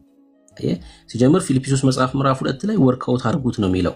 ድናችኋል። በቃ የዳነ ሰው አይተኛም፣ ወርክአውት ያደርጋል፣ በህይወቱ ላይ ይገለጣል ነው እንጂ እያለ ያለው አንተ እኔም እኮ ምናምን ጌታ ያልጨረሰው እኔም እኮ ያለ ድነት አለ እያለ አይደለም። እኔም እኮ ነገራለሁ። አሁን እኔ ንጹህ ነኝ አይደለም ንስሐ ገባለሁ። እኔ ንጹህ ካልኩ እኔ ራሴ ንጹህ ነኝ ካልኩ ንስሐ መግባት አያስፈልገኝም። ስለዚህ ግዴታ እኔ ራሴ ንጹህ ነኝ አይደለም በመልካም ስራ ይመላለሳለሁ፣ ንስሐ ገባለሁ፣ ከዛ ጌታዬ ይቅር ይለኛል ነው እያልኩ ያለሁት እኮ እንጂ እኔ ንጹህ ነኝ ንስሐ አያስፈልገኝም የሱ ደም አያስፈልገኝም እያልኩ አይደለም እኮ ብሩኬ። እሱ ነው በቃ። ያ ማለት ያንተ ብርታት ሳይሆን የክርስቶስ ደም ነው በቤቱ ያቆየክ ማለት። እኔ እንዳትል ከዚህ በኋላ እኔ ተንቀጥቅጬ ምናምን ድነቴን አስጠብቃለሁ ማለት የለብህም። ምክንያቱም እኔ የሚል ሰው ንጽህናውን ማረጋገጥ መቻል አለበት። አዎ እንደዛማ እያልኩ አይደለም። አይ እንደዛ እያልኩ አይደለም። ያ ማለት የክርስቶስ ደም ነው ማለት ነው። የዘላለም ህይወት ዋስትና የክርስቶስ ደም ነው ማለት ነው። አዎ ይሄ ክርስቲያን ትምህርት ነው። ይሄ የኛ እምነት ነው። ይኸውልህ እኛ ክርስቲያኖች ማራና በክርስቶስ ኢየሱስ አዲስ ፍጥረት ስለሆነን መልካም ህይወት አለን። ይሄ አማራጭ አይደለም፣ ተገደንም አይደለም፣ ከተቀበልነው ህይወት የተነሳ ነው። ህግ ተሰጥቶን አይደለም። ይኸውላችሁ ክርስቲያኖች እኛ በመልካም ህይወት የምንመላለሰው ፍሬ የምናፈራው የሆኑ ሰዎች አስፈራርተውን ህግ ሰጥተውን አይደለም። የተቀበልነው ህይወት ነው ያን ህይወት እንድንኖር የሚረዳ የተቀበልነው ጸጋ ነው። ዓለማዊ ምኞትን ኃጢአትን የሚያስክድ ጸጋ ነው። የዳንበት ራሱ ጸጋ የምንገጠመው ከክርስቶስ ጋር እኮ ነው። ከግንዱ የተነሳ በህይወት እንኖራለን። አለቀ። በህይወት ስንኖር መልካም ህይወት በእኛ ሲታይ ግን የያዝነው ከጌታ የተቀበልነውን በጸጋ የዳነውን ድነት እየፈራን እየተንቀጠቀጥን ልናስጠብቅ አይደለም። በእኛ እጅ አይደለም። የዘላለም ህይወታችን በክርስቶስ እጅ ነው ያለው። በሱ እጅ ነው ያለው። በህይወት እንኖራለን። ስንደክም ስንወድቅ ደግሞ የሚያጥብ ደም አለን። በቃ ዋስትናችን የኛ ብርታት አይደለም። ከዳን በኋላ ራሱ ዋስትና በእኛ እጅ ላይ አይሆንም። ደሙ ነው ዋስትናችን። በቃ በእግዚአብሔር ፊት ነውር አልባ የሚያደርገን ደሙ ነው። በእኛ እጅማ ቢሆን ዋስትናችን የዘላለም ህይወት ዋስትናችንማ አንድ ሰው የዘላለም ህይወት አያገኝም። በቃ እንዴ በዚህ በሰው ፍጥረት ታሪክ ማለት ነው በእግዚአብሔር ፊት ነውር አልባ ሰው የለም። ማንም ከነ ሙሴ ጀምሮ ጥራ፣ ከነ አብርሃም ጀምሮ ጥራ፣ ከጻድቁ ኖህ ጀምሮ ጥራ፣ ከዳንኤል ጀምሮ በቃ የትኛውንም ሰው ጥራ። በቃ ሰዎች ነን፣ በቃ እንስታለን፣ እንወድቃለን። በዚህ ምድር ላይ የሰው ስጋን ይዞ መጥቶ በሰው ስጋ ተገልጦ በስጋና በደም ተካፍሎ ነውር አልባ የሆነው ኢየሱስ ክርስቶስ ብቻ። በቃ አለቀ። እሱ ፍጹም ሰው ፍጹም አምላክ፣ ነውር አልባው እሱ ብቻ፣ ኃጢአት የማያውቀው እሱ ብቻ። ከዛ ውጭ ሁሉም ይደክማል፣ ሁሉም ይወድቃል። ታዲያ ማን ነው ዋስትናችን? ክርስቶስ ኢየሱስ ደም ነው። በቃ የክርስቶስ ደም ነው። ይሄ የክርስቲያኖች ትምህርት የክርስቲያኖች። እሺ ብሩክ አመሰግናለሁ። ግን ጥያቄ አለ ልጠይቅህ? እሺ ጠይቀኝና ተዋህዶ። እሺ ጥያቄ ምንድነው? ሰዎች እኛ ሰዎች በማመናቸው ብቻ የዘላለም ሕይወት ያገኛሉ ወይም ደግሞ እናገኛለን? በማመናችን ብቻ የዘላለም ሕይወት እናገኛለን? ምን ጥያቄ ያለው ታዲያ? እምነት ብቻ ነው የዘላለም ሕይወት። ከዛ ውጭ የዘላለም ሕይወት ሊኖር አይችልም። መጽሐፍ ቅዱሳችን የሚናገረው በክርስቶስ ኢየሱስ በተሰራው ስራ ብቻ ነው የዘላለም ሕይወት የሚገኘው ብሎ ይናገራል። እንደውም ስራ የሚል ነገር ከጨመርክ ከክርስቶስ ትወድቃለህ፣ ተለይተህ ነው የምትወድቀው፣ ከጸጋው ትወድቃለህ። እሺ የሚያድነው እምነት። ግን ብሩክ የጠየቁት ጥያቄ ገብቷል አይደል? እንግዲህ መልሴ ትክክል ካልሆነ ጥያቄ አልተረዳሁትም ማለት ነው። መልሴ ማለት እርግጠኛ ሆነ እኔ የጠየቁት ጥያቄ ሰዎች በማመናቸው ብቻ ነው አልኩት። እኔ በማመናቸው ብቻ የዘላለም ሕይወት ያገኛሉ ወይ ነው አልኩት። እንደዛ ነው። እኔ እሱ ነው የመለስኩት። የሰው ልጅ የዘላለም ሕይወት የሚያገኘው በማመኑ ብቻ ነው። እኔም እሱ ነው የመለስኩት። እሺ ዳኒ ዮሐንስ ወንጌል ምዕራፍ 15 አውጣልኝ እስቲ። ዮሐንስ ወንጌል ምዕራፍ 15። እሺ ምን ችግር የለውም ዳኒ፣ ዞር ብሎ ሊሆን ይችላል። ንገረኝ፣ ምንድነው ሐሳብ? ዮሐንስ ወንጌል ምዕራፍ 15 ምናምን የሚለው ክፍል ማለት ነው። እሺ 15 ቁጥር 1 እና 2 አንብብልኝ እስቲ።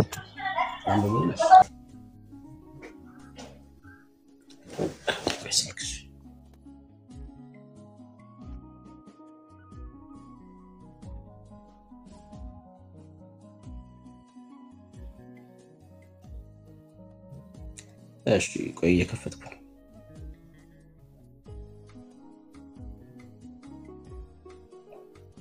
ላንብብልህ። እውነተኛ የወይን ግንድ እኔ ነኝ፣ ፍሬው አባቴ ነው።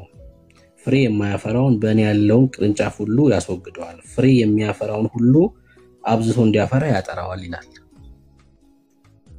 እሺ አሁን ደግሞ ቁጥር 6 አንብብልኝ። ቁጥር 6 በእኔ የማይኖር ቢኖር እንደ ቅርንጫፍ ወደ ውጭ ይጣላል፣ ይደርቅማል፣ እነርሱንም ሰብስበው ወደ እሳት ይጥሏቸዋል። እሺ በእኔ የማይኖር ማለት ምን ማለት ነው? በእኔ የማይኖር ማለት ምን ማለት ነው? በእኔ የማያምን ማለት ነው። እሺ በሱ ማመን እያለንሽ አሁን ቁጥር 1 እና 2 ድጋሚ አንብብልኝ።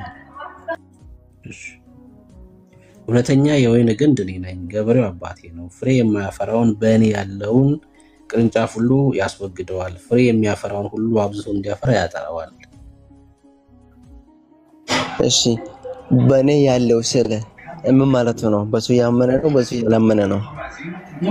በእኔ ያለው አይደለም፣ በእኔ ያለው ማለት ምን ማለት ነው? በእኔ ያለው ሲል ጌታ ኢየሱስ ክርስቶስ በሱ ያሉት ናቸው። በሱ ያሉት ደግሞ በማመን ሳይሆን ቁጥር 1 እና ቁጥር 2 ላይ ጌታ ኢየሱስ ክርስቶስ ሲናገር በተፈጥሮ በግንዱ ላይ የነበሩ ህዝቦች ነበሩ፣ በሱ ነበሩ፣ በማመን አይደለም። የኪዳን ህዝብ በመሆናቸው ምክንያት ማለት ነው። ቆይ አሁን ግንድ የተባለው ኢየሱስ ክርስቶስ ነው አይደለ? ቅርንጫፍ የተባለው ደግሞ እኛ ነን አይደለ? የትኛው ክፍል ላይ ያለው እኛ ነን ስትል ቁጥር 2 ላይ ለምሳሌ አሁን እስቲ ቁጥር 1 እና 2 ምን ይላል? እውነተኛ የወይን ግንድ እኔ ነኝ፣ ገበሬው አባቴ ነው። ፍሬ የማያፈራውን በእኔ ያለውን ቅርንጫፍ ሁሉ ያስወግደዋል፣ ፍሬ የሚያፈራውን ሁሉ እንዲያፈራ ያጠራዋል ይላል። እሺ ወይን ግንድ ኢየሱስ ነው አይደለ? ልክ ነው። ቅርንጫፍ የተባለው ቅርንጫፍ በእኔ ያለው ቅርንጫፍ ስል ቅርንጫፍ እነማን ናቸው? የኪዳኑ ህዝብ እስራኤላውያን ማመን አይጠብቅባቸውም። የኪዳን ህዝብ በመሆናቸው ምክንያት በተፈጥሮ በግንዱ ላይ ናቸው ያሉት። አሁን እኮ ዮሐንስ ወንጌልን እስራኤላውያን ብቻ ወይስ እኛንም ጨምሮ ነው? እስራኤላውያን ብቻ። እነሱ በተፈጥሮ በግንዱ ላይ የሆኑ ህዝቦች ስለሆኑ ማለት ነው። እንዴ እኛ ግንዱ ላይ አይደለንም እንዴ? እኛ ግንዱ ላይ አይደለን አንተ እኔ አሁን ግንዱ ላይ አይደለንም? አሁንማ ነን እኛ በእምነት ነን። ስለዚህ አሁን በዚህ ሰዓት እነሱ ግን በእምነት አይደለም በግንዱ ላይ የነበሩት አልኩ። አልሰማኸኝም ማለት ነው ማራና እኔ እውነተኛ ግንድ ነኝ ብሎ ከዛ በኋላ ቅርንጫፍ የተባሉ በዛ ዘመን የነበሩ ሰዎች ብቻ ነው ወይስ እኛም ጨምሮ ነው ቅርንጫፍ የተባለው?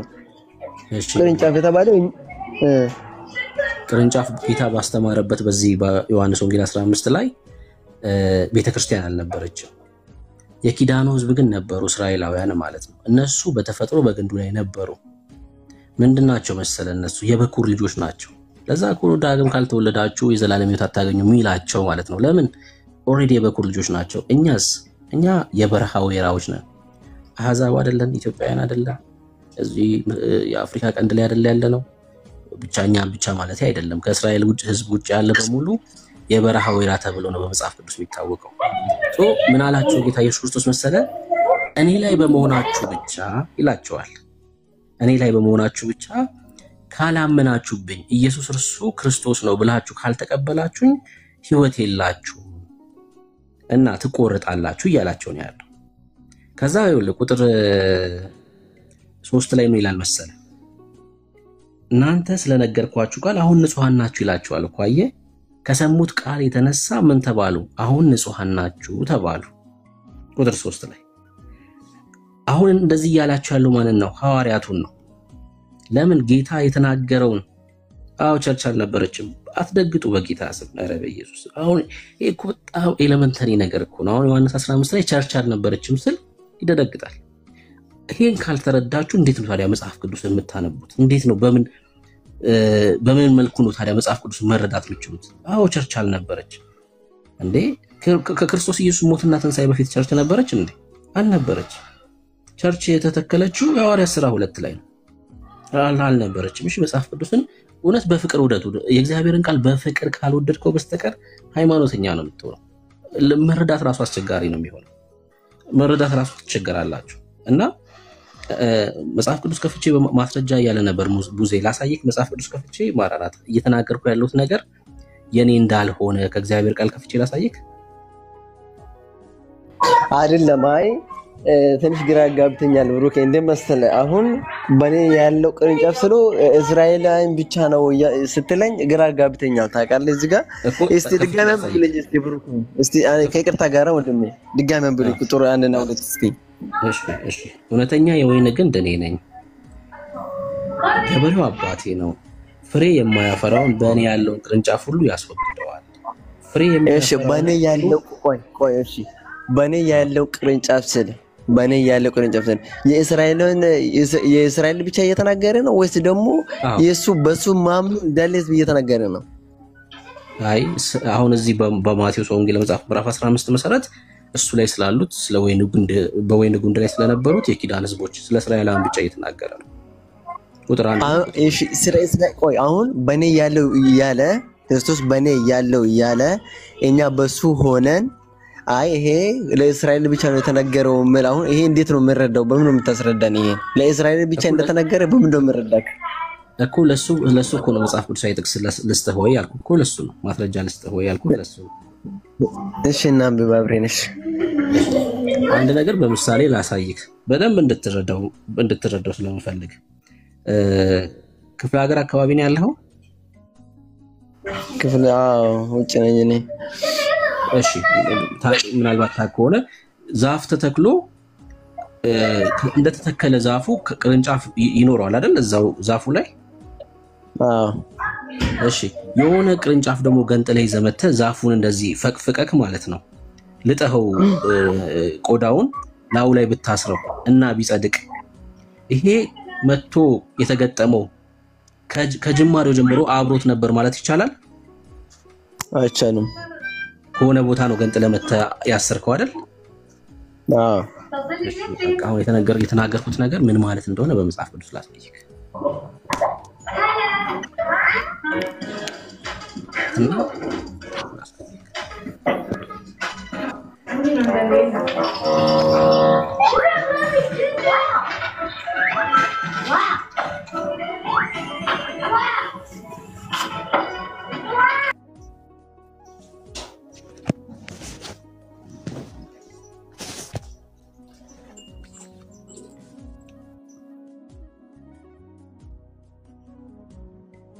እሺ ይኸው እውነተኛ የወይን ግንድ እኔ ነኝ፣ ገበሬው አባቴ ነው።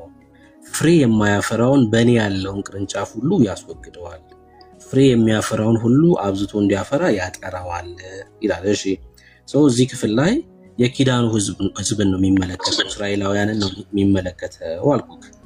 አሁን ለዚህ ንግግር ማስረጃ ይሄን ክፍል በራሱ ምን ማለት እንደሆነ ላሳይክ። ክፍሉን መጀመሪያ ወደ ማስረጃ ከመሄድ በፊት ከዛ እናንተ ስለነገርኳችሁ ቃል አሁን ንጹሃን ናችሁ ይላችኋል።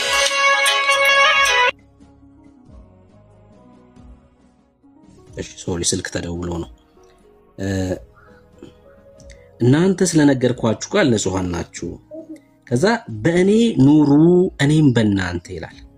እንዴ እዚህ ጋር በእኔ ያለውን እያለ እየተናገረ በእኔ ኑሩ እንዴት ይላል ጌታ ኢየሱስ ክርስቶስ? ኦሬዲ በእኔ ነው ያላችሁት እያለ ነው። በእኔ ኑሩ ማለት በእኔ መኑ እያለ ነው። እሺ ካላመንክስ እንዴት ትገረዛለህ ወዳጄ? ምንም በግንዱ ላይ ብትሆን ቅርንጫፍ በወይኑ ግንድ ባይኖር ከራሱ ፍሬ ሊያፈራ አይቻለውም። ቅርንጫፍ በኢየሱስ ላይ ካልሆነ ሊያፈራ አይችልም። እሺ እንዲሁ እናንተ ደግሞ በእኔ ባትኖሩ አትችሉም እያላቸው ነው። ኦሬዲ እኮ በሱ ናቸው ያሉት። ታዲያ በእኔ ኑሩ እንዴት ይላችኋል? እኔ የወይን ግንድ ነኝ፣ እናንተ ቅርንጫፍ ናችሁ። ያለ እኔ ምንም ልታደርጉ አትችሉምና በእኔ የሚኖር እኔም በእርሱ እርሱም ብዙ ፍሬ ያፈራል። በኢየሱስ የሚኖር ሰው ደግሞ ያፈራል። በእኔ የማይኖር ቢኖር ቁጥር 6 ላይ ቀደም ያስነበብከኝ እንደ ቅርንጫፍ ወደ ውጭ ይጣላል፣ ይደርቅማል፣ እነርሱም ሰብስበው ወደ እሳት ይጥሏቸዋል አለ። ሰው በክርስቶስ ኢየሱስ ካላመነ በስተቀር ይደርቃል፣ ከዛስ ወደ እሳት ይጣላል። አሁን ቁጥር 1 እና ቁጥር 2 ላይ ለተናገርከው ማስረጃ እሺው ከመጽሐፍ ቅዱስ ማስረጃ አንድምታው ላይ የከፋና አንድምታው ላይ ያሳየው። አይ እኔ አንድምታውማ የኦርቶዶክስ የምትረዳበት ነው። አንድምታ ማለት እኔ ለተናገርኩት መጽሐፍ ቅዱሳዊ ማስረጃ ነው እንጂ የኦርቶዶክስን አንድምታ አይደለም ማሳየው። ኦርቶዶክስን አንድምታ ማባምን ለምን ከኦርቶዶክስ ወጣ ነበር?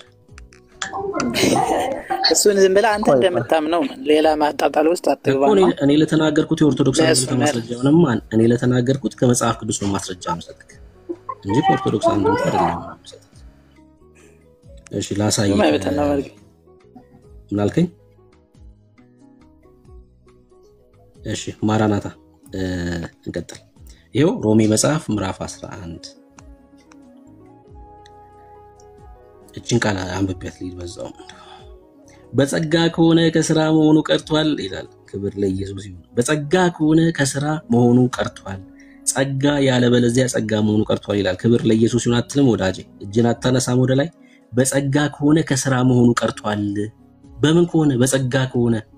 ጸጋ ያለ በለዚያ ጸጋ መሆኑ ይቀራል። በሥራ የሚሆን ከሆነ ጸጋ ሊሆን አይችልም፣ ስጦታ ሊሆን አይችልም፣ የላብ ዋጋ ነው የሚሆነው።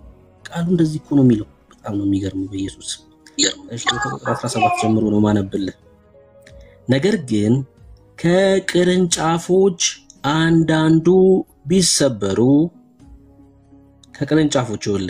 አንዳንዱ ቢሰበሩ አንተም የበረሃ ወይራ ይሆንክ በመካከላቸው ገብተህ በማን ይላል? በመካከላቸው በቅርንጫፎች መካከል ገብተህ ከእነርሱ ጋር የወይራ ዘይት ከሚያወጣው ስር ተካፋይ ከሆንክ በቅርንጫፎች ላይ አትመካ። አሁን እዚህ ላይ ከቅርንጫፎች አንዳንዶች ቢሰበሩ አንተ የበረሃ ወይራ ይሆንክ የሚል ቃል አለ። ማን ነው የበረሃ ወይራ? ብትመካባቸው ግን ስሩ አንተን ይሸከማል እንጂ ስሩን የምትሸከም አንተ አይደለም። እንግዲህ እኔ እንድገባ ቅርንጫፎች ተሰበሩ ትል ይሆናል።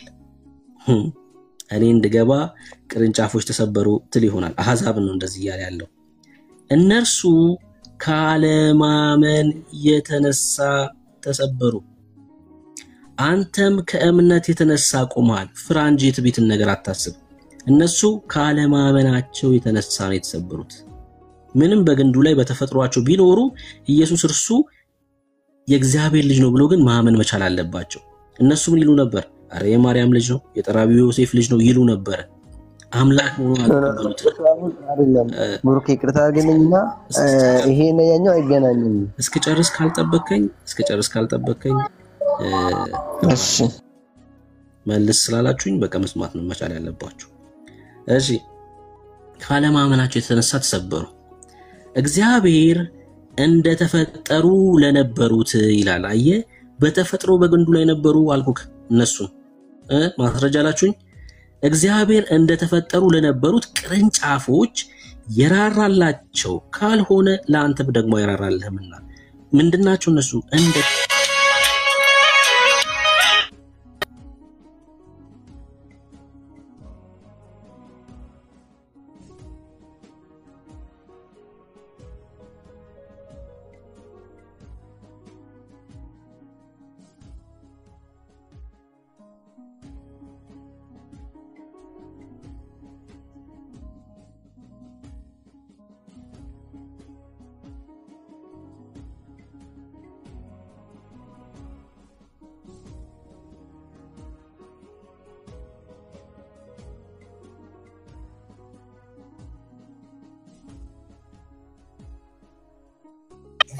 ሶሪ እሺ በስልክ ነዛ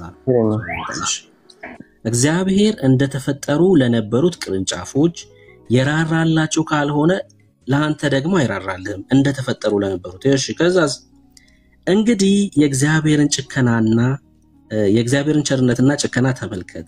ጭከናው በወደቁት ላይ ነው። በቸርነቱ በጸጋው ግን ጸንተ ብትኖር የእግዚአብሔር ቸርነት በአንተ ላይ ነው። በቸርነቱ በጸጋው፣ ያለዚህ አንተ ደግሞ ትቆረጣለህ።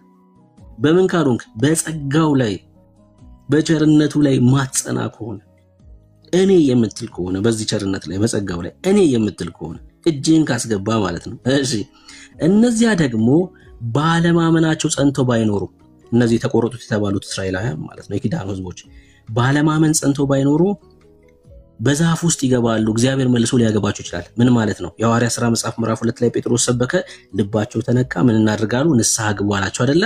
ወደ ግንዱ ተመለሱ ማለት ነው። አየ ባለማመናቸው ጸንተው ባይኖሩ ወደ ማመን ቢመጡ መልሶ በግንዱ ይገባሉ። በተመለሰው ወደ ግንዳቸው ገቡ። ቁጥር 24 የመጨረሻ አንተ በፍጥረቱ የበረሃ ከነበረ ወይራ ተቆርጠህ እንደ ፍጥረት ሳትሆን በመልካም ወይራ ከገባክ ይልቁንስ እነዚያ በፍጥረታቸው ያሉት ቅርንጫፎች እንዴት በራሳቸው ወይራ እንዴት አይገቡም ይላል። አሁን እዚህ ጋር ይኸውልህ አንተ በፍጥረቱ የበረሃ ከነበረ ወይራ ተቆርጠህ ይላል። ማንን ነው አንተ በፍጥረቱ ከበረሃ ወይራ እያለ ያለው? ማንን ነው? ማራናታ። አሁን እዚህ ጋር ወይንና ወይራ ራሱ አንድ አይደለም። ብሩኬ እዚህ ጋር ያለ ወይራ ነው፣ እዛ ጋር ያለ ወይን ነው አይደለ ወዳጄ? ወይራ እኮ አንተ ነህ እኮ ወዳጄ። ምን ሆነ ነው?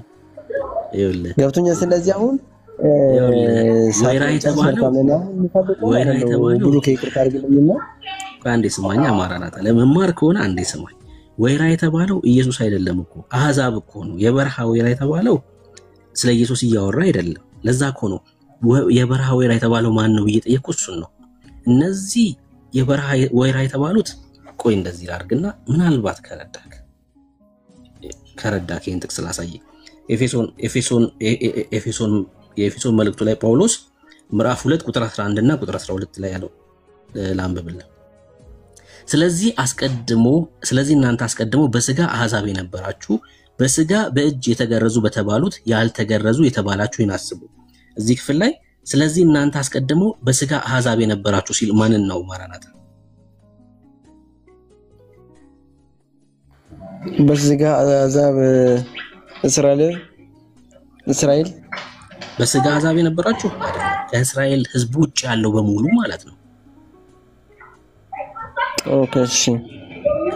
ስለዚህ እናንተ አስቀድሞ በስጋ አህዛብ የነበራችሁ ሲል ከእስራኤል ህዝብ ውጭ ያለውን ህዝብ በሙሉ ነው። በስጋ በእጅ የተገረዙ የተባሉት ሚለው እስራኤላውያንን ነው። ያልተገረዙ የተባላችሁ አህዛብ ይህን አስቡ።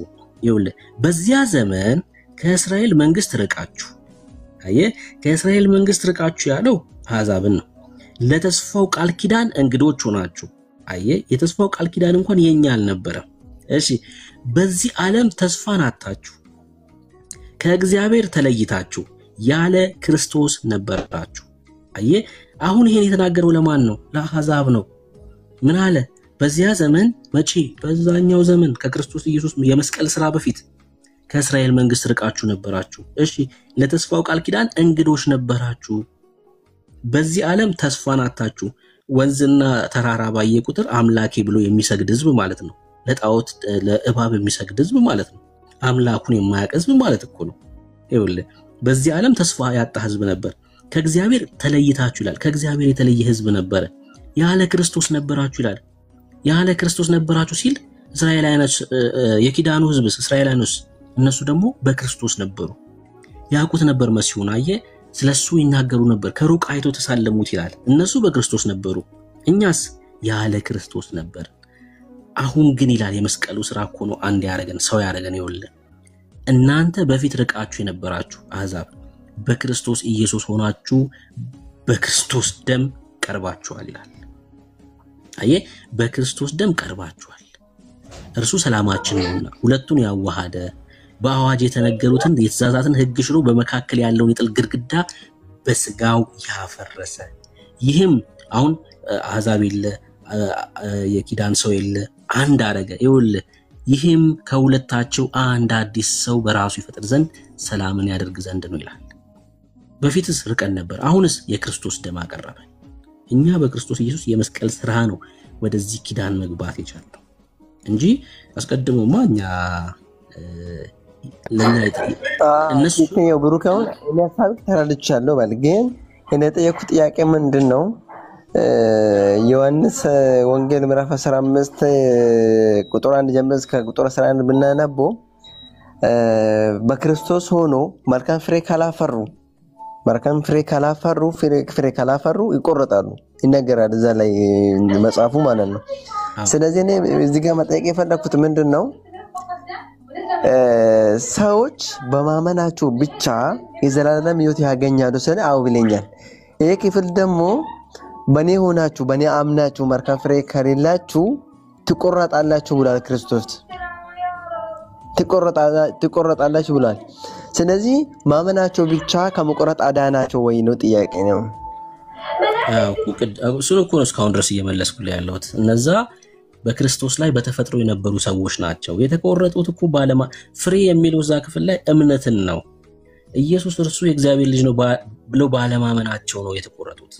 እሺ ዘው አይደለም በቅርንጫፍ የሆኑት እኮ በኔ ያላችሁ አይደለም። በሱ መኖር ማለት በሱ ማመን አይደለም። እነሱ በማመን አይደለም በተፈጥሮ በግንዱ ላይ ነበሩ እያልኩ እኮ ነው። ማራናታ ምን ማለት መሰለሽ? ይሄን ላምብብና ግንዱ ላይ ነበሩ። እሺ እሺ በተፈጥሮ ግንዱ ላይ ነበሩ። እሺ እነኚህ ግንዱ ላይ ነበሩ። ግንዱ ላይ ነበሩ ማለት ያመኑ ናቸው ወይስ ያላመኑ ናቸው? በማመን አይደለም። የኪዳን ህዝብ ናቸው እኮ አልኩ። እነሱ የኪዳን ህዝብ ናቸው። በማመን አይደለም። እግዚአብሔር አብርሃምን ጠራው አይደል? ከዛስ ባረከው ይስሐቅ፣ ከዛ ያዕቆብ እስራኤል ብሎ ጠራው። በቃ አለቀቁ። ምን እያልኩ ነው ያለሁት? በተፈጥሮ እስራኤላዊ በሙሉ የኪዳን ህዝብ ስለሆነ በተፈጥሮ በግንዱ ላይ ናቸው። ነገር ግን በተፈጥሮ በግንዱ ላይ መሆናቸው ብቻ የዘላለም ሕይወት አሰጣቸው። ለምን? ኢየሱስ ተወለደ ከድንግል ማርያም አይደለ? የት ቆየሽ? አሁን ይሄ ቴክስት ብሩክ፣ አሁን ይሄ ቴክስት እኛ አይመለከተንም ማለት ነው። ከአንዴ መጽሐፍ ቅዱስ ማለት ነው ሶስቱን ወገኖች ለይተህ ካላጠናክ ሌላ ትምህርት ነው የሚሆንብክ። ይኸውልህ መጽሐፍ ቅዱስ ቤተክርስቲያን አለች። መጽሐፍ ቅዱስ ውስጥ አሕዛብ አለ። መጽሐፍ ቅዱስ ውስጥ የኪዳኑ ህዝብ አለ። መልእክታቶቹን ከተጻፈበት ዓላማ አንፃር ካልተረዳው መጽሐፍ ቅዱስ ሌላ መጽሐፍ ነው የሚሆንብክ። አዎ ቤተክርስቲያን ውስጥ መጽሐፍ ቅዱስ ውስጥ እስራኤል አለች፣ ቤተክርስቲያን አለች፣ አሕዛብ አለ። ሶስት ወገናቶች አሉ መጽሐፍ ቅዱስ ላይ። መልእክቶቹ የሚጠኑት እንደተደራሲያኑ ነው ማለት ነው። አንድ እዛው ክፍል ላይ ተመልሼ ላሳይክ። ፈርዖን ይኸውልህ አሁን ይሄ ዘጸአት መጽሐፍ ምዕራፍ 4 ቁጥር 22 ፈርዖንም እግዚአብሔርን እንዲህ ይላል። ፈርዖንንም እግዚአብሔር እንዲህ ይላል፣ ተመልከት፣ እስራኤል የበኩር ልጄ ነው ይላል። እስራኤል ምንድነው?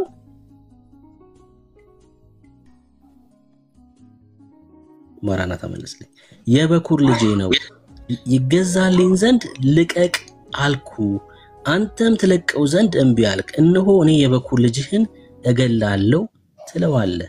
አየ በግብጽ ነበሩ አይደል እስራኤላውያን? ልቀቅ አለው ፈርዖንን። አለቅም ሲል እግዚአብሔር ደግሞ ያንተንም የበኩር ልጆችን እገላለሁ አለ። ለምን? እስራኤል የእግዚአብሔር የበኩር ልጅ ስለሆነ ማለት ነው። ያ ማለት በተፈጥሮ እነዚህ የኪዳን ህዝቦች ስለሆኑ በግንዱ ላይ የነበሩ ሰዎች ናቸው። ነገር ግን ዮሐንስ ወንጌል መጽሐፍ ምዕራፍ 1 ቁጥር 11 ላይ እንደዚህ የሚል ቃል አለ። ዮሐንስ ወንጌልን ስታጠና ማለት ነው በእውነት ሙሉ ክፍሉን አንብበው። ግብግቡ ምን መሰለህ? ዮሐንስ ወንጌል የክርስቶስ ኢየሱስ አምላክነትን እየነገረን ነገር ግን የገዛ ወገኖቹ የሆኑት አለመቀበላቸውን ነው የሚያሳየን። ይሄ ነው እኮ ዮሐንስ ወንጌል ትረካ። ሲዘጋም በዚሁ ነው የተረከው የዘጋው ዮሐንስ። ይኸውልህ አምላክነቱን ይነግረናል፣ የዳዊት ልጅ መሆኑን ይነግረናል፣ እርሱ ከዘላለም የነበረ እንደሆነ ይነግረናል። ከዛስ የራሱ ወገኖች አለመቀበላቸውንም በዛው ይነግረንና መልእክቱን ሲዘጋውም ይሄንኑ ነው አሳይቶ የሚዘጋው። ላሳይክ። የእርሱ ወደ ሆነ መጣ ይላል። የእርሱ ወደ ሆነው መጣ። ማን ነው የእርሱ ወደ ሆነ የመጣው? ማራናታ ኢየሱስ። ናይስ። የገዛ ወገኖቹ አልተቀበሉትም ይላል። ወደ ማን ነው የመጣው? የእርሱ ወደ ሆነው ወደ እስራኤላውያን በስጋ እስራኤላዊ ነው። እንትና ብሩኬ እኔ የምፈልገው እዚህ አይደለም፣ ፖይንቴ እዚህ ቦታ አይደለም። እኔ ዮሐንስ ወንጌል ምዕራፍ 15 ቁጥር 1 ጀምረ ብታነብልኝ ጥቅሱ ምንድነው የሚለው? ፍሬ ማፈራት አለበት። በኔ ሆናችሁ ፍሬ ካላፈራችሁ ይላል። በኔ ሆናችሁ በኔ አምናችሁ በኔ አምኖ ፍሬ ያላፈራ ይቆረጣል ይላል አይደለ? ምንም ጥያቄ የለውም። እሱማ ደጋግም ያለው ለእስራኤል ብቻ ነው የተነገረ ወይስ ደግሞ ኦፍ ኮርስ ለኛም ተነግሯል ነው? አይደለም ለእስራኤል ነው። እሱን እኮ ነው እያሳየው ያለት በማስረጃ። እሺ ለእስራኤል ከሆነ አንተ ወደ እስራኤል ከሆነ እሺ ከዚህ በፊት ይሄ ጥቅስ ለእስራኤል ብሎ የፈቱት አባቶች እስቲ አንድ አምጣልኝ ብሩኬ። እኔ እንደዛ ሊመነ አባቶች እናቶች ለምን ትለኛለህ? ከእግዚአብሔር ቃል እያሳየው እንዴ የእግዚአብሔር ቃል ራሱ እያለ እያሳየው ከእግዚአብሔር ቃል ከፍቼ እያሳየው እኔ የሆነ ሰውዬ ያለውን እኮ ግዴታ የሆነ ሰውዬ ማለት የለበትም እኮ የእግዚአብሔርን ቃል እውነት ነው ለማለት። እንዴት ነው እያሰባችሁ ያላችሁት? በእርግጥ ኦርቶዶክሳዊ እንደሆን ካቃለሁ። ኦርቶዶክሳዊ ማለት ልክ እንደ እንትን ነው። ይቅርታ ለዚህ ንግግሬ። የጋሪ ፈረስ ታውቃላችሁ? የጋሪ ፈረስ ማለት አንዴ ሶሪ እኔ ሳውራ እንዳታቋርጥ። የጋሪ ፈረስ ማለት ወደዚህም ወደዚህም እንዳይል አይኑ ላይ የሆነ ነገር ይደረግበታል። ኦርቶዶክሳዊ ማለት ጽፎ የሰጧቸውን ብቻ ግዴታ የመቀበል እንትን አለባቸው። ለምሳሌ አንድ ኦርቶዶክሳዊ ስትሞግቱት ማንንም ሰው ሊሆን ይችላል። እዚህ ቲክቶክ ላይ ማንንም ኦርቶዶክሳዊ ብትሞግቱ ሰውየውን አይደለም የምትሞግቱት፣ ቤተክርስቲያኒቷን ነው የምትሞግቱት። ሰውየው የማንበብ አቅሙ እንደ ሰውየው ይለያይ እንጂ የምትሞግቱት ግን ቤተክርስቲያኒቷን ነው። ለምን? የተጻፈ ዶክመንት አለ። ዮሐንስ 15 እንደዚህ ብለ ተናገር ተብሎ ተጽፎ ተሰጥቷቸዋል። ዮሐንስ 16 እንደዚህ ብለ ተናገር ተብሎ ተሰጥቷቸዋል። የምትሞግቱት ታዲያ ሰውየውን አይደለም ቤተክርስቲያኒቷን ነው የምትሞግቱት። እንዴ እኛ እኮ ክርስቲያኖች ነን፣ የእግዚአብሔር መንፈስ የተቀበልን ሰዎች ነን እኮ። መጽሐፍ ቅዱስ ሲጻፍልን ሐዋርያቶቹ መልእክታትን ሲጽፉ ከዚህ በኋላ የሚነሱ ሰዎች እንዴት ተረዱት የሚለውን ካልተቀበላችሁ ወይ የነሱን መረዳት ካላመናችሁ መጽሐፍ ቅዱስ ትክክል አይደለም ተብሎ እኮ አልተጻፈልንም። እንዴ እኔ እግዚአብሔር ያስተምረኛል፣ እንዴ እግዚአብሔር ያስተምረኛል በስርዓት። እንዴ እግዚአብሔርን መንፈስ በጣም ነው ማከብረው፣ በጣም ነው ማምነው ማለት ነው። መጽሐፍ ቅዱስ ራሱ እየነገረን እያስተማረን አይደለም። አንተ ነው አሁን እኮ ያው የእስራኤል ነው ብሎ የተናገረበት ቦታ የለም። ግን አንተ ለእስራኤል ብለህ ስለፈታክ እኮ ነው እንደዛ አድርገህ አሳየው። እሺ ከዚሁ ክፍል ላይ ላሳይክ፣ ያንተን ትምህርት ስተት እንደሆነ ላሳይክ። ከዚሁ ክፍል ሳልወጣ ላሳይክ። እስቲ ሰንብበው። እሺ የቱ ጋር ተሳየኝ? እሺ እዚሁ ክፍል ሳልወጣ ላሳይክ።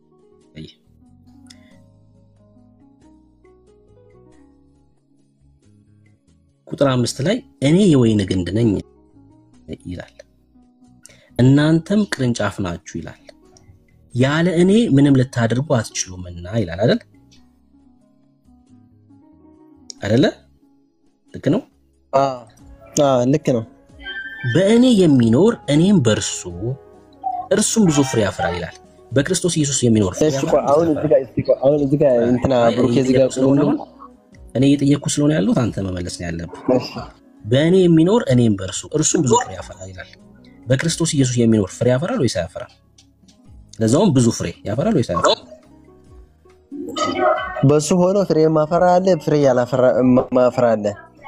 ፍሬ ያላፈራ አለ፣ ፍሬ ማፈራ አለ። ሁለት ቅርንጫፎች ሁለት ናቸው። ይኸውልህ ስማኝ ቆይ። በእኔ የሚኖር እኔም በእርሱ እርሱም ብዙ ፍሬ ያፈራል ይላል። ክርስቶስ ኢየሱስ በእኔ የሚኖር ሰው ብዙ ፍሬ ያፈራል እያለ ነው ወይስ አይደለም? ነው። መልካም። ያ ማለት ፍሬ ማፍራት ካልቻልክ በእርሱ ስላልሆንክ ነው ማለት ነው። አይልም እንደዛ ወደ ታች ስታነቡ በኔ ሆናችሁና በኔ ሆኖ ፍሬ ያላፈራ ይላል። በኔ ሆኖ ፍሬ ያላፈራ ይቆረጣል ነው። እነዚህማ እኮ አልኩህ እኮ እሱን እኮ ነው። አየህ መጽሐፍ ቅዱስ አንድ ክፍል ላይ ሁለት የተለያየ ሐሳብ ሊያወራ አይችልም። እዚህ ጋር ይኸውልህ እናንተ ስለነገርኳችሁ ቃል አሁን ንጹሃን ናችሁ ይላችኋል። እነማን ናቸው እነዚህ ስለተነገራቸው ቃል ንጹሃን የሆኑት?